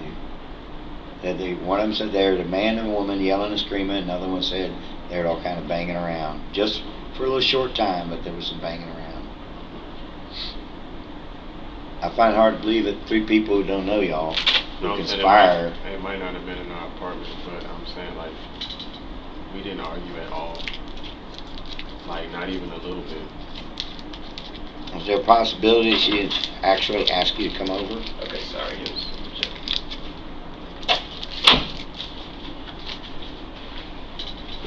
It wasn't nothing I snuck over there. She gave me a specific time to be. How would you describe your feelings for Jessica? Where do I start? When we first started talking, like I fell in love with her, so like I've never felt a love. I knew from my side, I knew my love was unconditional. I pretty much do anything for anything. Just like part of the reason I haven't seen my kids is because I'm not gonna make it sound like negative, but it's kind of because of her, because I'm maintaining the household and taking care of the kids, and she knows that. I'm sacrificing everything for her. That's what she knows that. And that's not me. I wouldn't sacrifice everything for one person or one person and their kids. I wouldn't have done that in the past. But for her, you did. For her, I did, and I'll do it again. You know, when I talk to my kids, especially now that they're older, I tell them if they can't understand two things: a parent's love and true love.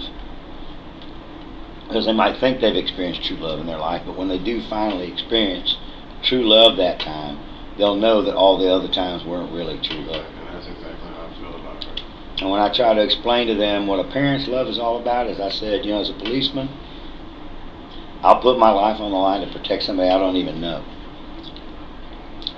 I believe I would in just about every scenario.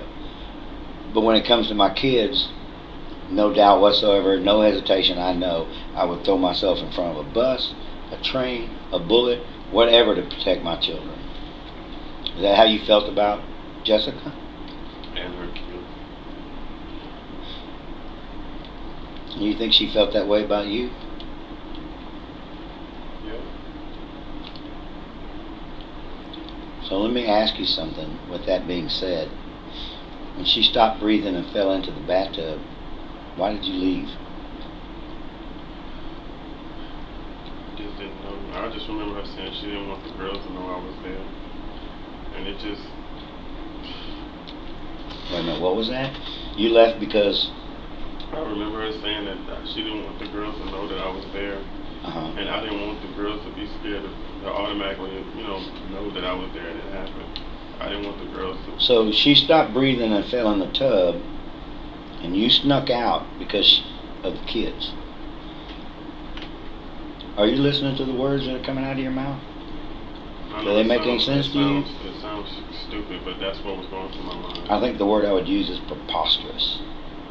Because if I've loved a woman, like you say you loved her, which I do, and even in a fight or something, and she stopped breathing, I could care less if I got arrested. I would be there to try to save her life.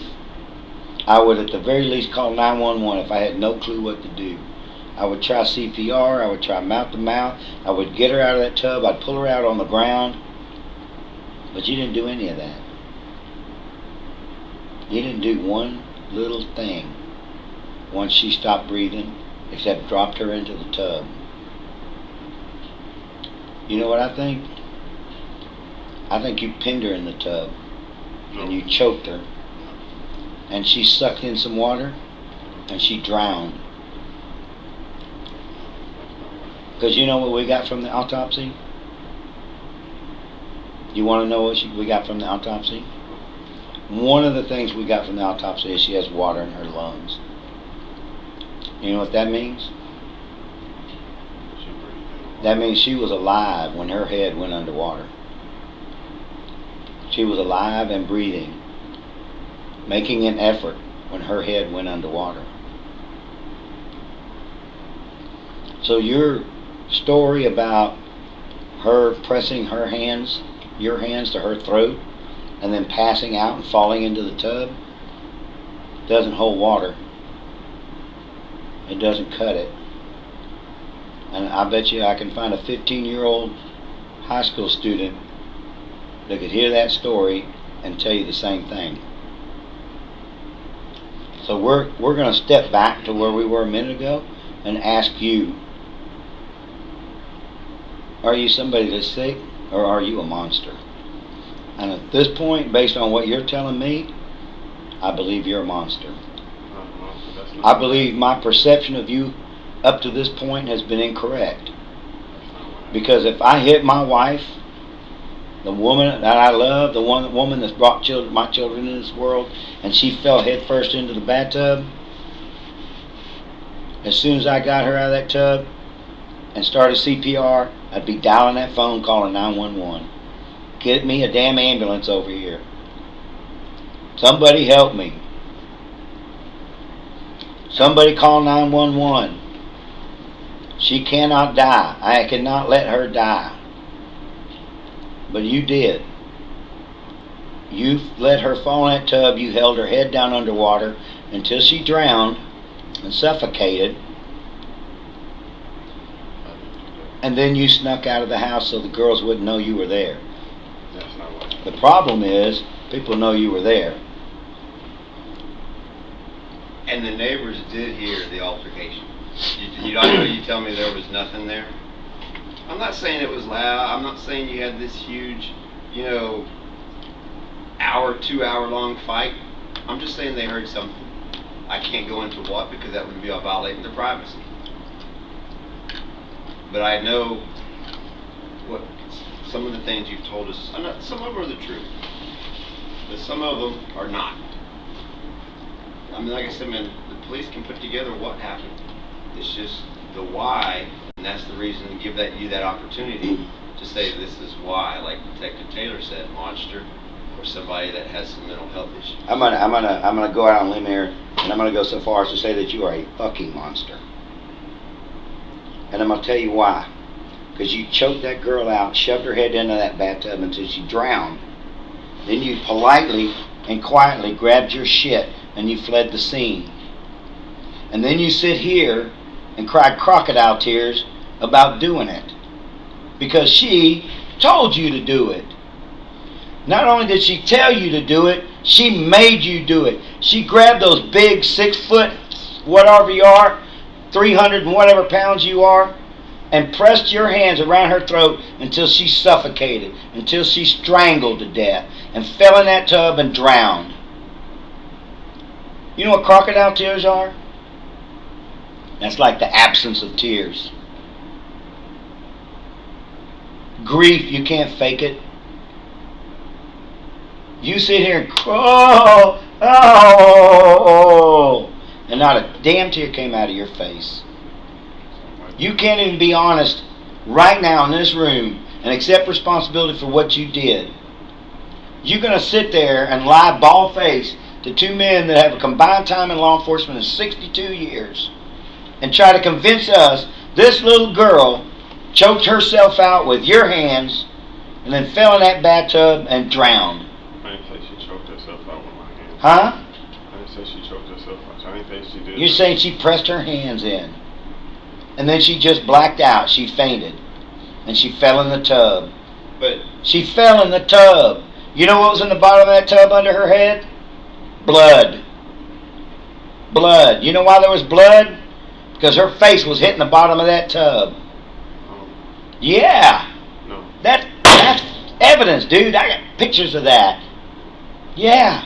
That's not what happened. You might not be aware of it. That is what happened. That's not what happened, sir. Dude, don't sit here and tell me she fainted and fell in that bathtub. That's not what happened. And drowned. That's not what happened, sir. Then tell me what happened. Because it ain't what you told me a minute ago. That's what happened. That's not what happened. That's not what happened. Just stop. Just stop. Brandon, you know that's not what happened. And you know you have not convinced us. You know what? I'm going to cut Detective White out because he's a nice guy. He wants to give you the benefit of the doubt. And I am beyond that at this point. You're a cold-blooded killer. You choked that girl out, held her head underwater till she drowned and strangled, and then you left the house real quietly. You were so concerned about your own ass that you couldn't even call 911, that you couldn't try to resuscitate her, that you couldn't pull her head out of the water. No, because you know once her head went in that water, she was dead. Because you held it under there until she stopped moving. And now you're sitting in here trying to convince 2 detectives she fell in the bathtub. This is the one I got to tell you again. Are you listening to the words that are coming out of your mouth? Do they stop and reflect and tell me if they make any sense to you?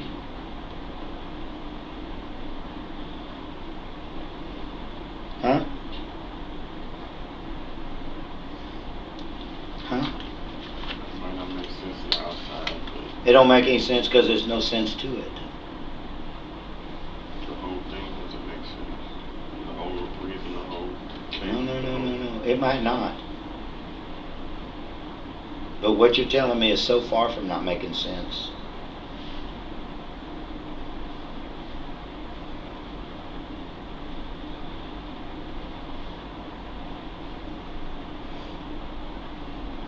Brian, can I ask you a question? How come originally you didn't tell us that you were there Tuesday? And like I said, we knew that from the beginning, but we can't put words in your mouth. This is your statement. Why did you not tell us that originally?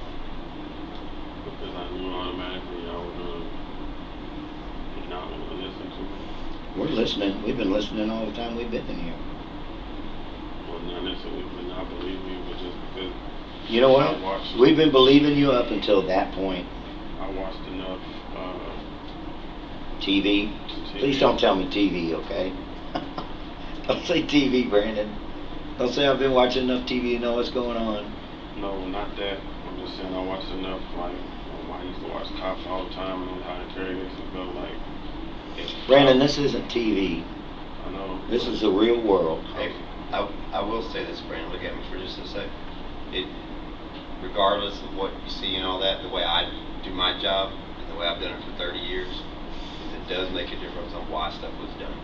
And my job isn't to lie and trick or anything like that. It's to give you the opportunity to say why you did it. Whether you take that opportunity or not, it's up to you. So I've seen people make the mistake and not take it. I've seen some that do. I think, look at me here, sometimes, maybe I shouldn't say this, maybe he's going to get pissed at me for saying this, but sometimes people really should not say anything to the police. Sometimes they should. In your case, you should. And the reason why is, there's no doubt about what happened. There really isn't. But we don't know why. The police can never, ever, ever, like I told you before, I sound like a broken record, but I can never get inside your head and say why it was done. The problem is sometimes when people start to say why, they exaggerate and try to make themselves look better, which is just a lie. Exaggeration is just a lie. And they try to make themselves look better, and all of a sudden now, if that person truly is a good person or made a mistake, now they look evil. And I have to be honest with you, like he said, I haven't made that determination yet because I don't know, because you haven't told us the truth. So but let me finish. I'm waiting for you to tell the truth. And then maybe I can make that determination, because I really don't know. Are you this evil threat to society that does need to be locked away for a long, long, long, long time because you are a threat to people that sneak into people's house? Or are you someone who this is a one-time thing and you're willing to change? And yeah, you can't go in the past and change what happened, but you can set the course for the future. You know that. You know you can. And so, are you this person that's like, okay, he can still be a good person, or are you this person?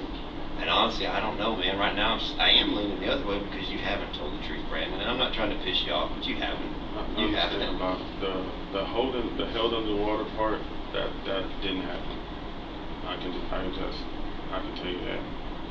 The held underwater part, yes, I dropped her in. She might have been, because when I turned her around. But let's back up for a minute further. She may have wanted to die, but not that way. So I know that's not the truth. Any person with common sense would know that, hey, if I want to die, it's not going to be. And there's evidence at the scene that suggests otherwise. Like, okay, for instance, when you're over the bathtub, tell me how you were positioned over that bathtub. Where was she at? And where? Like, let's do this. Here, get up for a minute. This is the bathtub, right where you're standing. Okay. This is the wall. All right. Show me where the faucet's at. Faucet's there, right? Okay.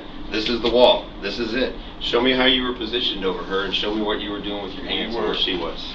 This is the bathtub. Wall, faucet, tub. Show me. I'm backing up because we weren't here. This was the vanity area. Okay. She was standing in the doorway of the restroom, and she told me to put my hand up. So when I did, she backed up, and then when her body went limp, she fell, and I turned. It was already water in the bathtub. Okay.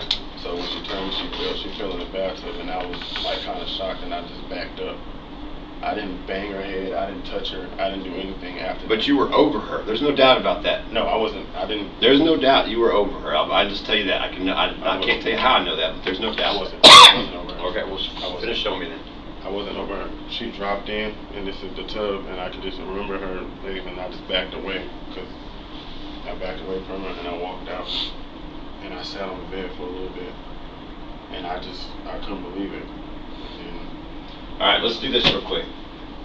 I've worked several chokings, okay? Chokings are not calm like you're showing me. I've worked numerous ones of these, including homicides, okay? You're walking through this slowly. You're walking through, I'm walking slowly. I know, but, and you're talking calm. This was an emotional moment, right? Would you agree? And I know it wasn't because she said, I want to be killed and I want to be killed this way. Chokings are violent, they're sudden. I know that occurred that day. We all have parts that can come forward, parts that we don't like of ourselves, right? That came forward in Brandon that night. There's no doubt, okay? I need you to show me how. Like, this right here, that's from choking. That is extreme violence. That is extreme violence. That is not calmly like you're showing me. Was that Jessica's eyes? Yes. This right here, look at me. Stay with me, Brandon. This, I choked and I backed up, and that's it. No, Now, if you were truly back here like you said, and she ended up in that tub, it'd be more like, "Hey, bitch!" and throw her like that. That's what that eye tells me. You are not telling the truth. Let's have a seat. You need to start thinking about your future That's called and what you're telling the petechiae. truth. That is extreme violence. What you're telling me here is not extreme violence. You're not telling me the truth, Brandon. You know that. We're not stupid. Neither are you. You need to start thinking. Am I this monster? Or am I somebody with a mental health? And like Detective Taylor says, I don't want to believe you're this monster, this is threat, but it sure is looking like that. Because what you're saying is not the truth, Brandon, at all. And so, It wasn't that then why did you decide to do this? to do To kill her? because she asked me to, and the reason why, I mean, I'm calm now, but the reason why she was just basically telling me again, she just like, you were nothing to me anyway, so why don't you just kill me? You ruined my life, my parents and my family hates me, go ahead and just kill me now. And then it may have the rage part. Tell me the rage part. What did you say? This is important. I didn't say What came out of her mouth? What came out of yours? This is important. Very, very important. This determines your future. If this is your future right here, look. If this is where you're at right now, you're moving along and this is your goal in life, this is a job like this. If you decide not to change, this is you. If you decide to change, yeah, you're going to have a job and it's going to suck for a little bit, but it won't be this. You'll be able to get to here eventually. So, very, very important what comes out of your mouth, man. Make sure it's the truth. If it's not the truth, I'd rather you just say, Glenn, I don't want to tell you. Because it's better, you're just going to screw yourself, man. It's the truth. There was some extreme violence there. Tell me about that. It was not some calm choking where it's not like the movies where it was a lovingly, hey, I want to die, let's die quietly. This wasn't a Twilight movie. This is extreme violence. Tell me what happened. What made you so angry? What did she do to make you so angry? Well, before it happened, I was in agreement. I was supposed to kill myself too, but I kept refusing to do it, and she was basically saying, talking about how I was nothing to her anyway, and I ruined her life, and I was worthless to her. And then angrily, that's when I did it. Angrily, I went ahead and did it. Tell me what it is. I choked her. How? I know that, but how? Tell me where were you at in the room? Oh, in the spot. In the spot. Now tell me about the tub. In the tub, I was in the same spot, and then, like I said, the tub was full of water. And when she finally, because when I choked her, I didn't notice her. I noticed her eyes bucked, but I didn't notice all the extra stuff going on. And Well, of course you didn't. But you're angry. You're out of control right now. Would you agree? yes, sir. Would you agree that you're out of control? Yes, sir. So you're out of control. You're pissed off because she's telling you what again? She telling me that I was worthless anyway, and I ruined her life. You're worthless. You ruined her life. She's telling you. I'm not even. You might as well die. I was like, she's saying that I wasn't even man enough to give her what she wanted as far as. You're not man enough to give her what she wanted. Like, when she's telling you this, is she right up in your face? Yes, sir. Okay. Did that make you get angry and grab her and choke her? Because if that is what happened, you need to tell the truth, man. You know that. But that's why the reason why she said I wasn't even man enough to do it, to choke her. And when she got in my face, I was just, I guess red. So I guess and I just got angry at the same time. And what happened? I Talk us through it. I choked her as I was choking her in my arms, with my hands. And my arms were probably about like this. And I couldn't tell you how long it was in my mind. It might have been a minute, but it could have been longer because it was just a cloudy moment. And when her knees buckled, I just turned her around because she dropped, like her body weight just dropped, and I turned her around. Excuse me. And she fell in the tub, face down in the tub. But I didn't bang her head. I didn't do none of that. If the banging happened, it may have been because she hit her face on the tub as she fell in because she was so when he water splash. I'm just making sure I'm getting it correct what you're saying. So when you're choking her, when she went limp, you turned her around, and then when you turned her around, did you just kind of throw her to the tub in anger? No, it wasn't anger. I let her fall because we backed up, like we were standing by now your story's changing a little. No, because before, when you said you were here, if you let her fall, she's not going to fall way over there in that tub. So it's changing a little bit here. Can I get up? No. Sure. Yeah. I was standing here. We started here, and when we were backing up towards it like this here. While you're choking her, she's backing up. That's what I was saying. Okay. That's what I was trying to tell you. We started here, and we backed up and went like this is the toilet right here, and it's a tub. And when her knees buckled, like as she was falling, I turned her around. Why did you turn her around? Because I didn't want her to hit. I was still thinking I didn't want her to hit her head on the back, because she would have fell back and put. Why are you thinking that when you're trying to kill her? Whether she wanted it or whether you wanted it, you're trying to kill her. Would you agree? Yes, sir. Yes. So why would you be concerned about her hitting her head when you're trying to kill her? Why would you be concerned with her hitting the back of the head, then drop her face first into the bathtub? I'll tell you, and let me just say, just common sense. And tell me if I'm wrong. Is you're concerned so it didn't look like somebody murdered her? You're putting her in the. But why were you concerned about her hitting her head? Because it was basically like, what if whoever, I was just trying to think. I don't know. To be honest with you, I have no idea. I don't know why I turned her around like that. I guess I just didn't want to look at her. I was afraid to look at her face anymore. Because when I saw her face, it just. Real quick, let me ask you this. You said earlier, obviously we've got to do a lot of stuff. I haven't done this. Somebody else does this. But obviously we're going to get, and we do it the proper way with search warrants, stuff like that. And I haven't gone through your phone. I don't know if other detectives have or not. I don't know if they've gotten the search warrants, but just in case they haven't, what's the passcode for your phone? 036489. 036489. Yes. Okay. And then, like I said, they'll do the proper thing they need to do to get the search warrant and all that. And of course, unless you give consent, but I think they'll probably still have to do more on that. But okay, so. You said you've had bipolar for about 10 years or so, 10, 15 years, 12 years? You tell me. I'm asking. Oh, since, I know I've had it pretty much because my mother has it too. I know I've had it all my life, but I've been diagnosed with it since about 2008. Now, you said that Jessica would want you to choke her. Why did she pick that way? Why not shot, stab, something like that? Or she's telling you you're not man enough to do this. And that's when you did it? Because she said I should have finished the job.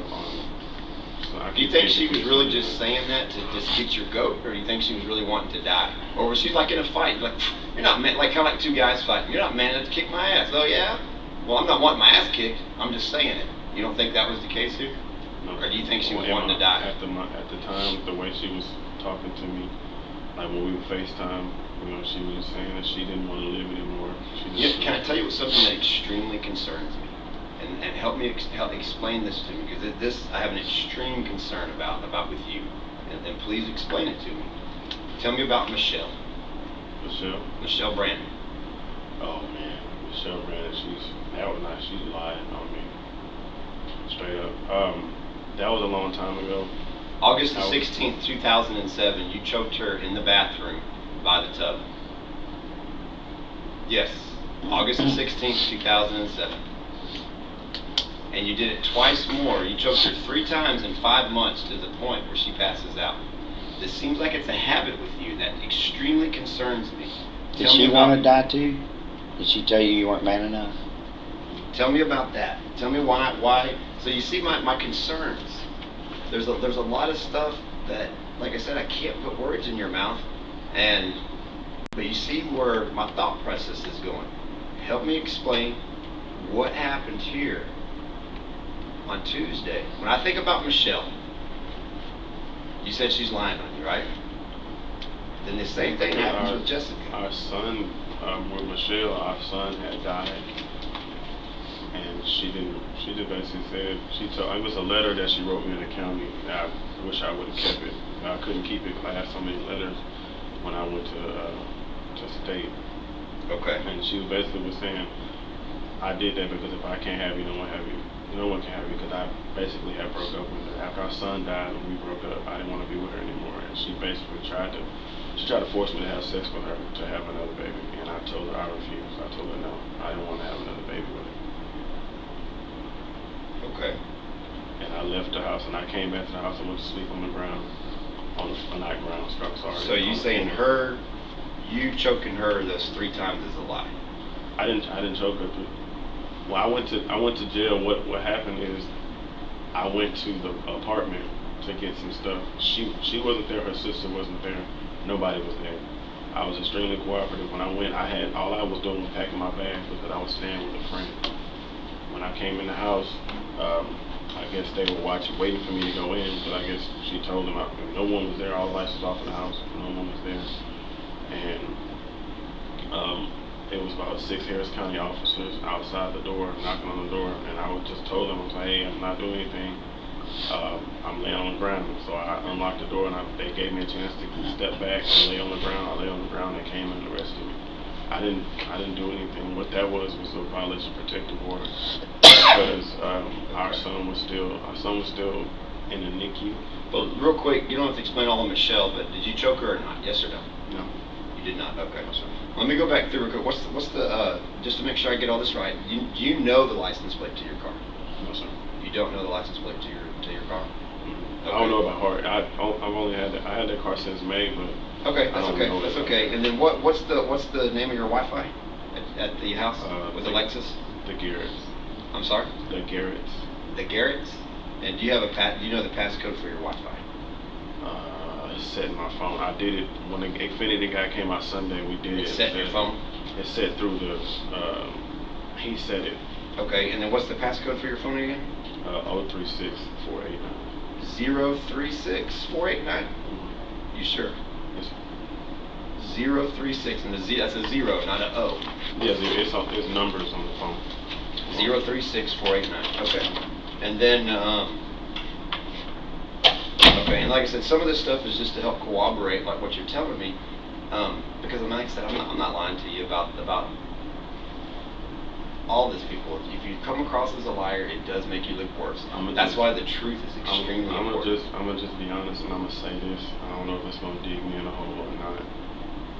The only reason why I originally lied is because I didn't want to get myself into trouble. As far as that, like I already knew that I had what I had coming for what I did Sunday. But for what happened Tuesday, like she asked me to come over. She said she wanted to talk. It was important. She said she didn't want the girls to see me, so just come over. She didn't want the girls to see me, and this was basically presented. I was stupid enough and naive enough to allow her to get me mad enough to do what she asked me to do. I should have, when she first said it, my mind was walking away like I don't know if I can explain it. Part of me was walking away like pulling on me like, just leave, it's not right, just leave. But the way I love her, I didn't want to walk away from her. I'm like, okay, what are you saying? And the more I refused, the more she poked, and like Detective Ed said, the more she poked and pushed my button because she knew what she had to say to get me to do it. Okay. She basically. Well, I'm not gonna beg and plead. I've never have. Like I said, I think it's just the fair thing to do is let somebody say why or why they did it. I had another gentleman 2 years ago, October of. I've been 3 years now, but it was in October, about 3 years ago, and he choked his wife to death. He told me the exact same thing you're telling me. And I'm telling you this, and my reason for not. You're not even listening to me. You're thinking of your story you're wanting to tell me. No, I'm sorry. I'm just. Well, that's just how I am. I know, but I'm listening to you. I know, but I can tell your process is like, what am I going to tell him next? No, it's not that. It's just I'm listening to what you're saying, and I'm just like. The guy I'm thinking back on what questions was asking me. I'm scattered like that's that. That's okay. The guy that I had that killed his wife about 3 years ago in October, he told me the exact same thing. He told me the exact same thing that you're telling me. He said, "Hey, she asked me to do it," and this is why it's not funny. It's just weird that he told me she got in his face and said, "You're not man enough to do this." True story. I can go get you the case and let you read it. You're telling me the exact same thing, man. I know it's a guy thing because you're a big macho guy, football player. You don't want people to think about you like this other guy that, hey, I choked a lady to death. You know, it's just, but I do believe you suffer bipolar. I do believe that. I do believe you let it get the best of you. I don't believe she asked that. I do believe y'all did talk suicide. But I do believe you killed her in anger. I don't want to believe that you're a monster, but I mean, like I said, if Michelle lied about you, which I don't know anything about that case other than reading the case report, I haven't talked to those detectives yet, which obviously the detective in charge of this will have to. But it looks like a pattern. It looks like somebody that could be very evil, you know, because they've done this before, if that's the case. And the other one, that concerns me. That's the reason I wanted to sit here and say, hey, why did he do this? Was this one of those things where she did press his buttons and she knows what he suffers from? Or is this a habit with him? She did. Tell me, man. She did afterwards. She as far as afterwards. How'd she do it afterwards? She's dead. Bad choice of words. I'm sorry. Like after she told me, that's what I mean. When she did afterwards, after she told me, she did push my buttons in order for me to do it. That's what I mean. After we had that conversation about it, or after she was telling me to do it. So that's why I was telling you. That's why I was like, I didn't even want to. So why did you lie the whole hour or two before this about never being there? Help me out there. I just couldn't believe that. I couldn't believe that it happened. And I still in shock that it happened. Okay. I should just went my first time. When she asked me to come over, of course she knows I'm gonna come over because I love her and I want to see her.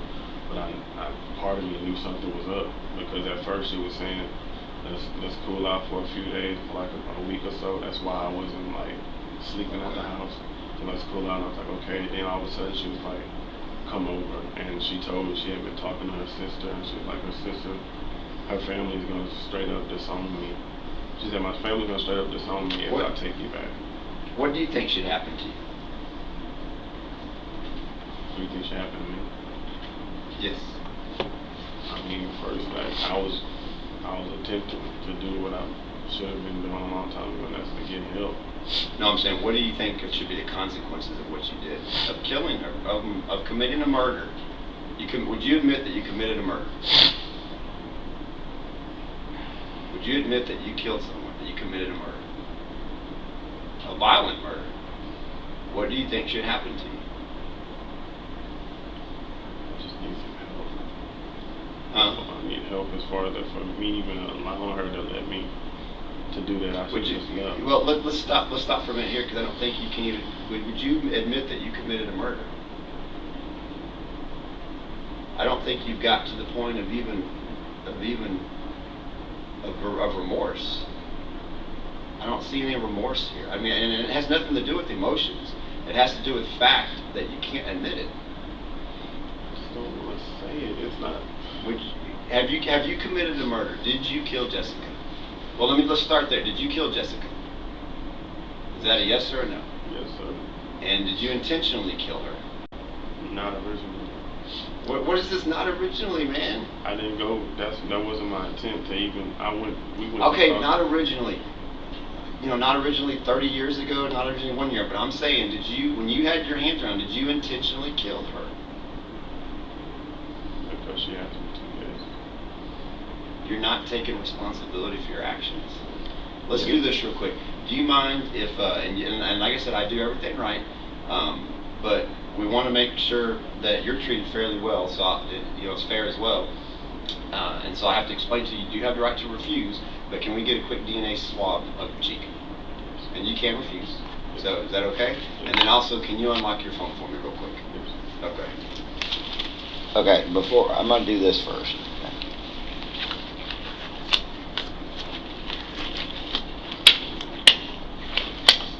While you're doing that, detective, I'll be right back. Okay. Okay. I'll be right back right now. Can I have some more water, please? Yes, sir. You sure can. Where's it at? Where's your cup? Right here. Yes.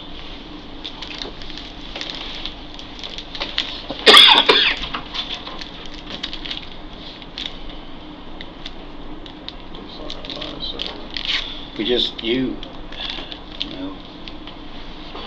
You've got to, you're in for a penny, in for a pound. You're there. You got to come out with it all. You can't come out and tell somebody a turd and put icing on it. You're not someone who's repented yet, I will say that, but I'll be right back.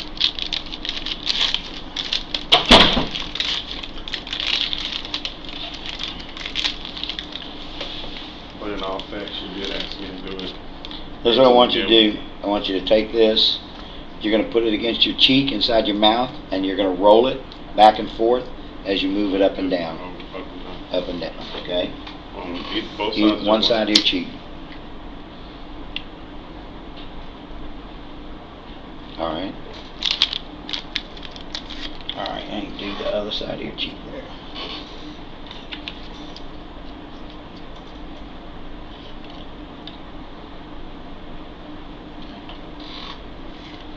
Okay. Now, yesterday when they took your phone, they put it on the patrol car, and the patrol car drove off, and the phone fell off, and it got run over.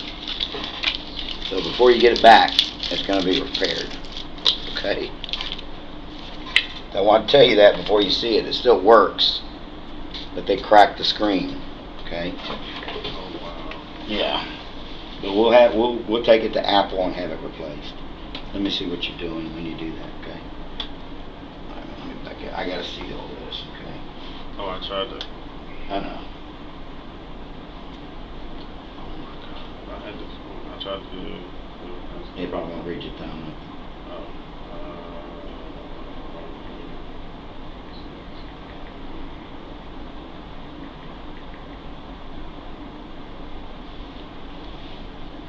Oh, 3648. It requires a new passcode when iPhone restarts. Yeah, iPhone requires your passcode. What are you saying it is? 036489. It's always been 036. No, they did it back with 63. 036. 036 489. That's why I use my thumb though. It won't work because it. What happens when you power it down and power it back up? You gotta punch the code. That's probably why I never turn my phone never dies. That's the code that is supposed to 036489. It has not changed. 036 489. 489. That's the same, and I'm gonna tell you where that code comes from. When I used to work at Burlington, it's been the same code. It was the alarm code. I put it on my phone so I wouldn't forget the alarm code. 036489. 036489. Oh, that wasn't enough numbers. 036489. It's probably not registering right because it's correct. 36489. 489. Okay. Yeah, I might have to. And my thumb's not working. Because I gotta check in evidence, but what? Do you know the passcode for her phone? No. No. Okay. Do you know where her phone's at? No. No. Okay. Okay. I'm gonna try it again with your thumb, but then maybe we can get it open by your thumb, and then you can set a new passcode on it. That's what I'll do that. But that's what I'm trying to do. I guess somebody turned it off. Like I said, my phone ain't been turned off. All right, man. While we're waiting for that to come back on, like I said, I don't have more questions. I don't think you have got to the point where you want to accept what you did, because you said that you hadn't murdered her. I mean, there's no doubt you murdered her. Well, he says he murdered her, but because she asked him to. That's what he said. Try your thumbprint.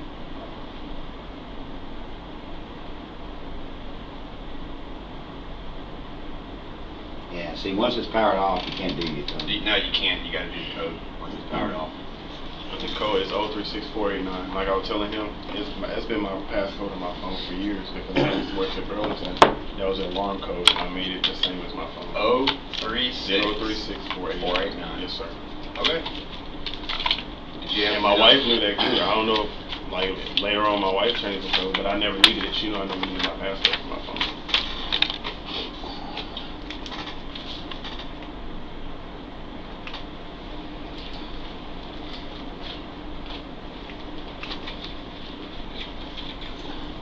Day the 3rd? Today is the, hold on, I'll tell you. Today is May the 2nd, it's 5:58 p.m.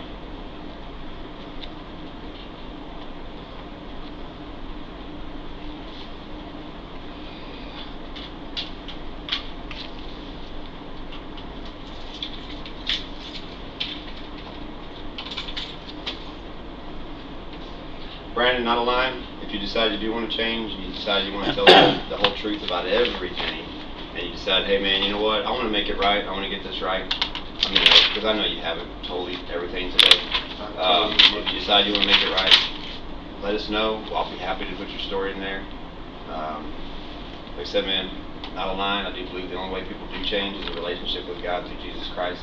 Until you decide to and you don't have to listen to this if you don't want to, but until you decide you want to get on your knees and confess what you did and repent to God and to those you've wronged, you won't change, man. This heart doesn't change. You and I, there's no difference except what Christ puts in your heart. If you haven't done that, which you haven't, you told me you haven't, because you told me the way you believe it is just through being good. And obviously that hasn't got you. Look where it's got you. You know? So not to preach at you, you don't have to listen, but that's what I believe. Because right now you haven't repented, you haven't confessed, you haven't been wanting to be good, and you're not going to be able to do that without that relationship with Christ. I feel like I've told my side to the best of my ability as far as that's repentance. And like I said, man, this is total broken before God. That's repentance. This is you. You're like, I want to, but I'm not quite sure yet. You still got some questions in your own heart. So I'm gonna let Detective Taylor finish with you. Anything else, Detective Taylor? No, sir. All right. Brandon, you know what your driver's license number is? no, sir.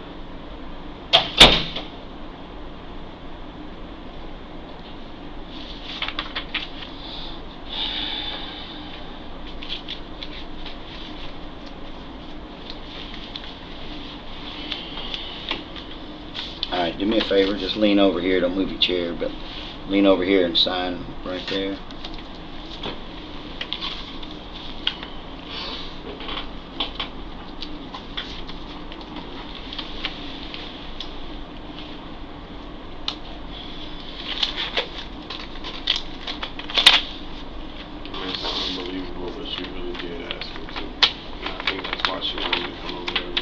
I think she said that. I don't think it was a request. I don't think it was a request. I know nobody's gonna believe that. I don't think it was a request. I think she said that because she was so angry and she was so scared, and she figured that you were threatening to do that, and that's why she said those things. I believe that you know she wasn't really asking you to kill her. I doubt any of that. I'm going to be totally honest with you and say, but the story that you're telling me, it just makes you out to be a cold-blooded killer. What she said, she was basically telling, like I told you, she said her family's going to disown me. I know, but my point being is that what you've told us is that you choked her and dropped her and left. The woman that you had all this love, all this feelings for, like you've never had in your life.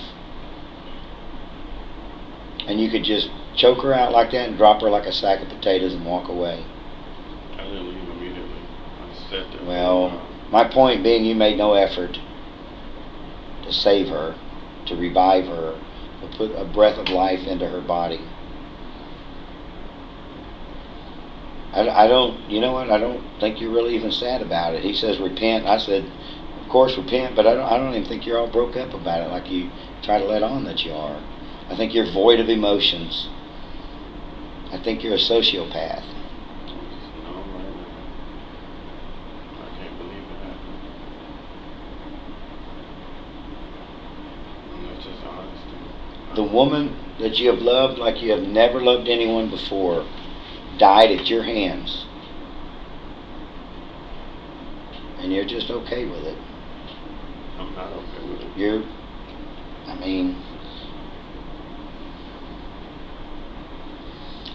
okay with it then after you did it. I was just saying. You're okay with it enough that you left.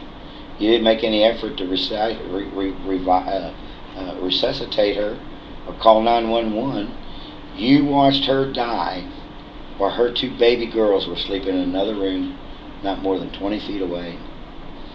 You killed their mother while they laid in bed and dreamed little girl dreams. You killed their mother, who they were expecting to come in there and get them up in the morning and get them to school. You took those girls' mother away from them forever. Forever and ever. She will never watch those girls graduate from high school. She will never see those girls fall in love. Those girls will not have their mama there at their side when they walk down the aisle to get married. Their mother will not be there holding their hand while they give birth to their own children. Their mother will be a distant memory. She'll be a photo in a frame.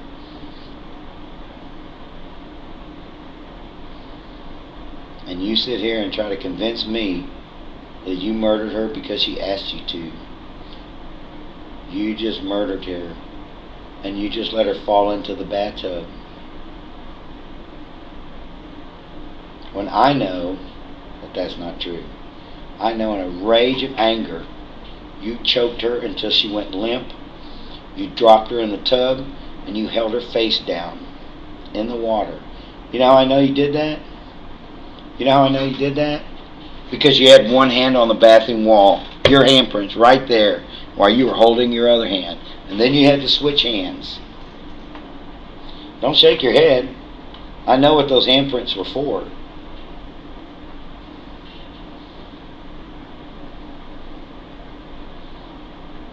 You're staring at a ton of evidence and we haven't shown you 1/10 of what we have. But you sit here. My handprints on the bathroom. See, now you're going to refute the evidence? Is that what we're going to do? No. No, are you saying like how y'all saying like when I take a bath in a shower, I've taken baths and I live in that house. I understand. Yes, sir. It's absolutely true. But I can tell you this much. If this were my bath, my shower, my tub right here, and this is the faucet right here, I would never have a reason to have my hand right here. My hand was this. I'm gonna stand up. I'm not gonna. Then like the faucet right here. When I take a shower, I get in and I wash my body off like this. This is what I do. That's why. And you saying in your eyes, it's looking like I'm like this and like this, but no, that's not how I take a shower. It was here. It wasn't up here. It was here. You were like this. No. You had her by the neck, and you were holding her hair or whatever, holding her head in the water. That part, that didn't happen. That might not be exactly what happened, but that's what No, happened. that didn't. Me holding her head under that didn't happen at all. Then why does she have water in her lungs? I don't. Maybe She was alive and breathing when her face went in that water. She was alive and breathing. She inhaled. That's the only way you get air in your lungs, even if they find you at the bottom of the ocean. The only way you get air in your lungs is if you suck it in.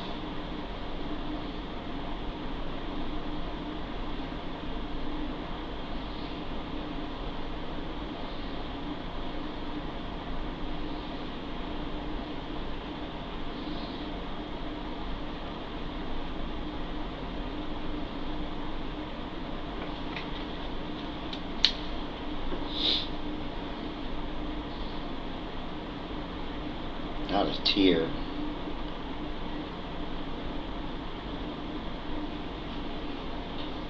I'm kind of starting to wonder if maybe you've killed somebody before. We just don't know about it.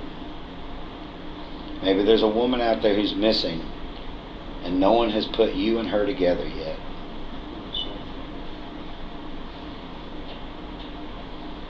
You went to TDC for 5 years for assaulting your wife. Correct? How did they say that you assaulted your wife? Well, No, how did the official report that they presented in court state that you assaulted your wife? I mean, when my lawyer had came to me, they said that I punched her. They said what? They said I punched her. And what else? Detective White already talked to you about it. That's what I'm saying. The last night, they didn't say anything about no choking. That's why I'm like, she said I punched No, her. about when you went to TDC That's what I'm talking about. Yes. for assaulting your wife. What were the accusations against you? What were they made? That you did what? That I punched her. That you punched her, and what else? The choking it wasn't on that one night. That was previously. She said I choked her. That's what got me in trouble anyway, because it was a violation of protective order because I was at the house and I wasn't supposed to be at the house. But So you violated protective order, you went over and you punched her. No. She wasn't home.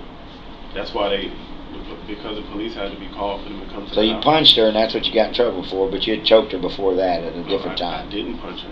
She said I did. And then even there was no, I didn't have no, even the officer was like, you don't have anything on you to show that you punched her, but we just going by what she said because I was on probation. Maybe that's where the blood came from. Maybe the blood from Jessica didn't come from her face in the tub. Maybe the blood from Jessica came from you hitting her in the face. No, sir.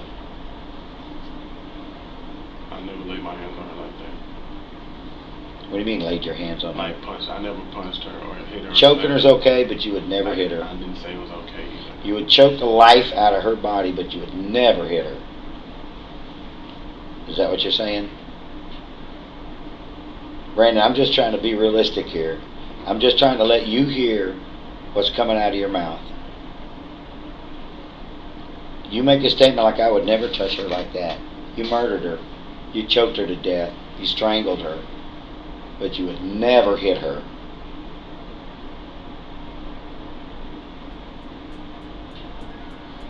I'm saying this back to you so you can hear what it sounds like to me. In the end, the jury would agree. Brandon Tyrone Garrett was put away for the rest of his life. And we certainly can't complain about that. We don't want anybody walking the streets who could go around creating orphans. If you want to donate to Jessica's fundraiser, I'll link it in the comments section. Maybe we can help those little girls who are now aged 15 and 11 find some solace from this tragic situation. I hope you enjoyed this episode of They Caught Me. Till next time.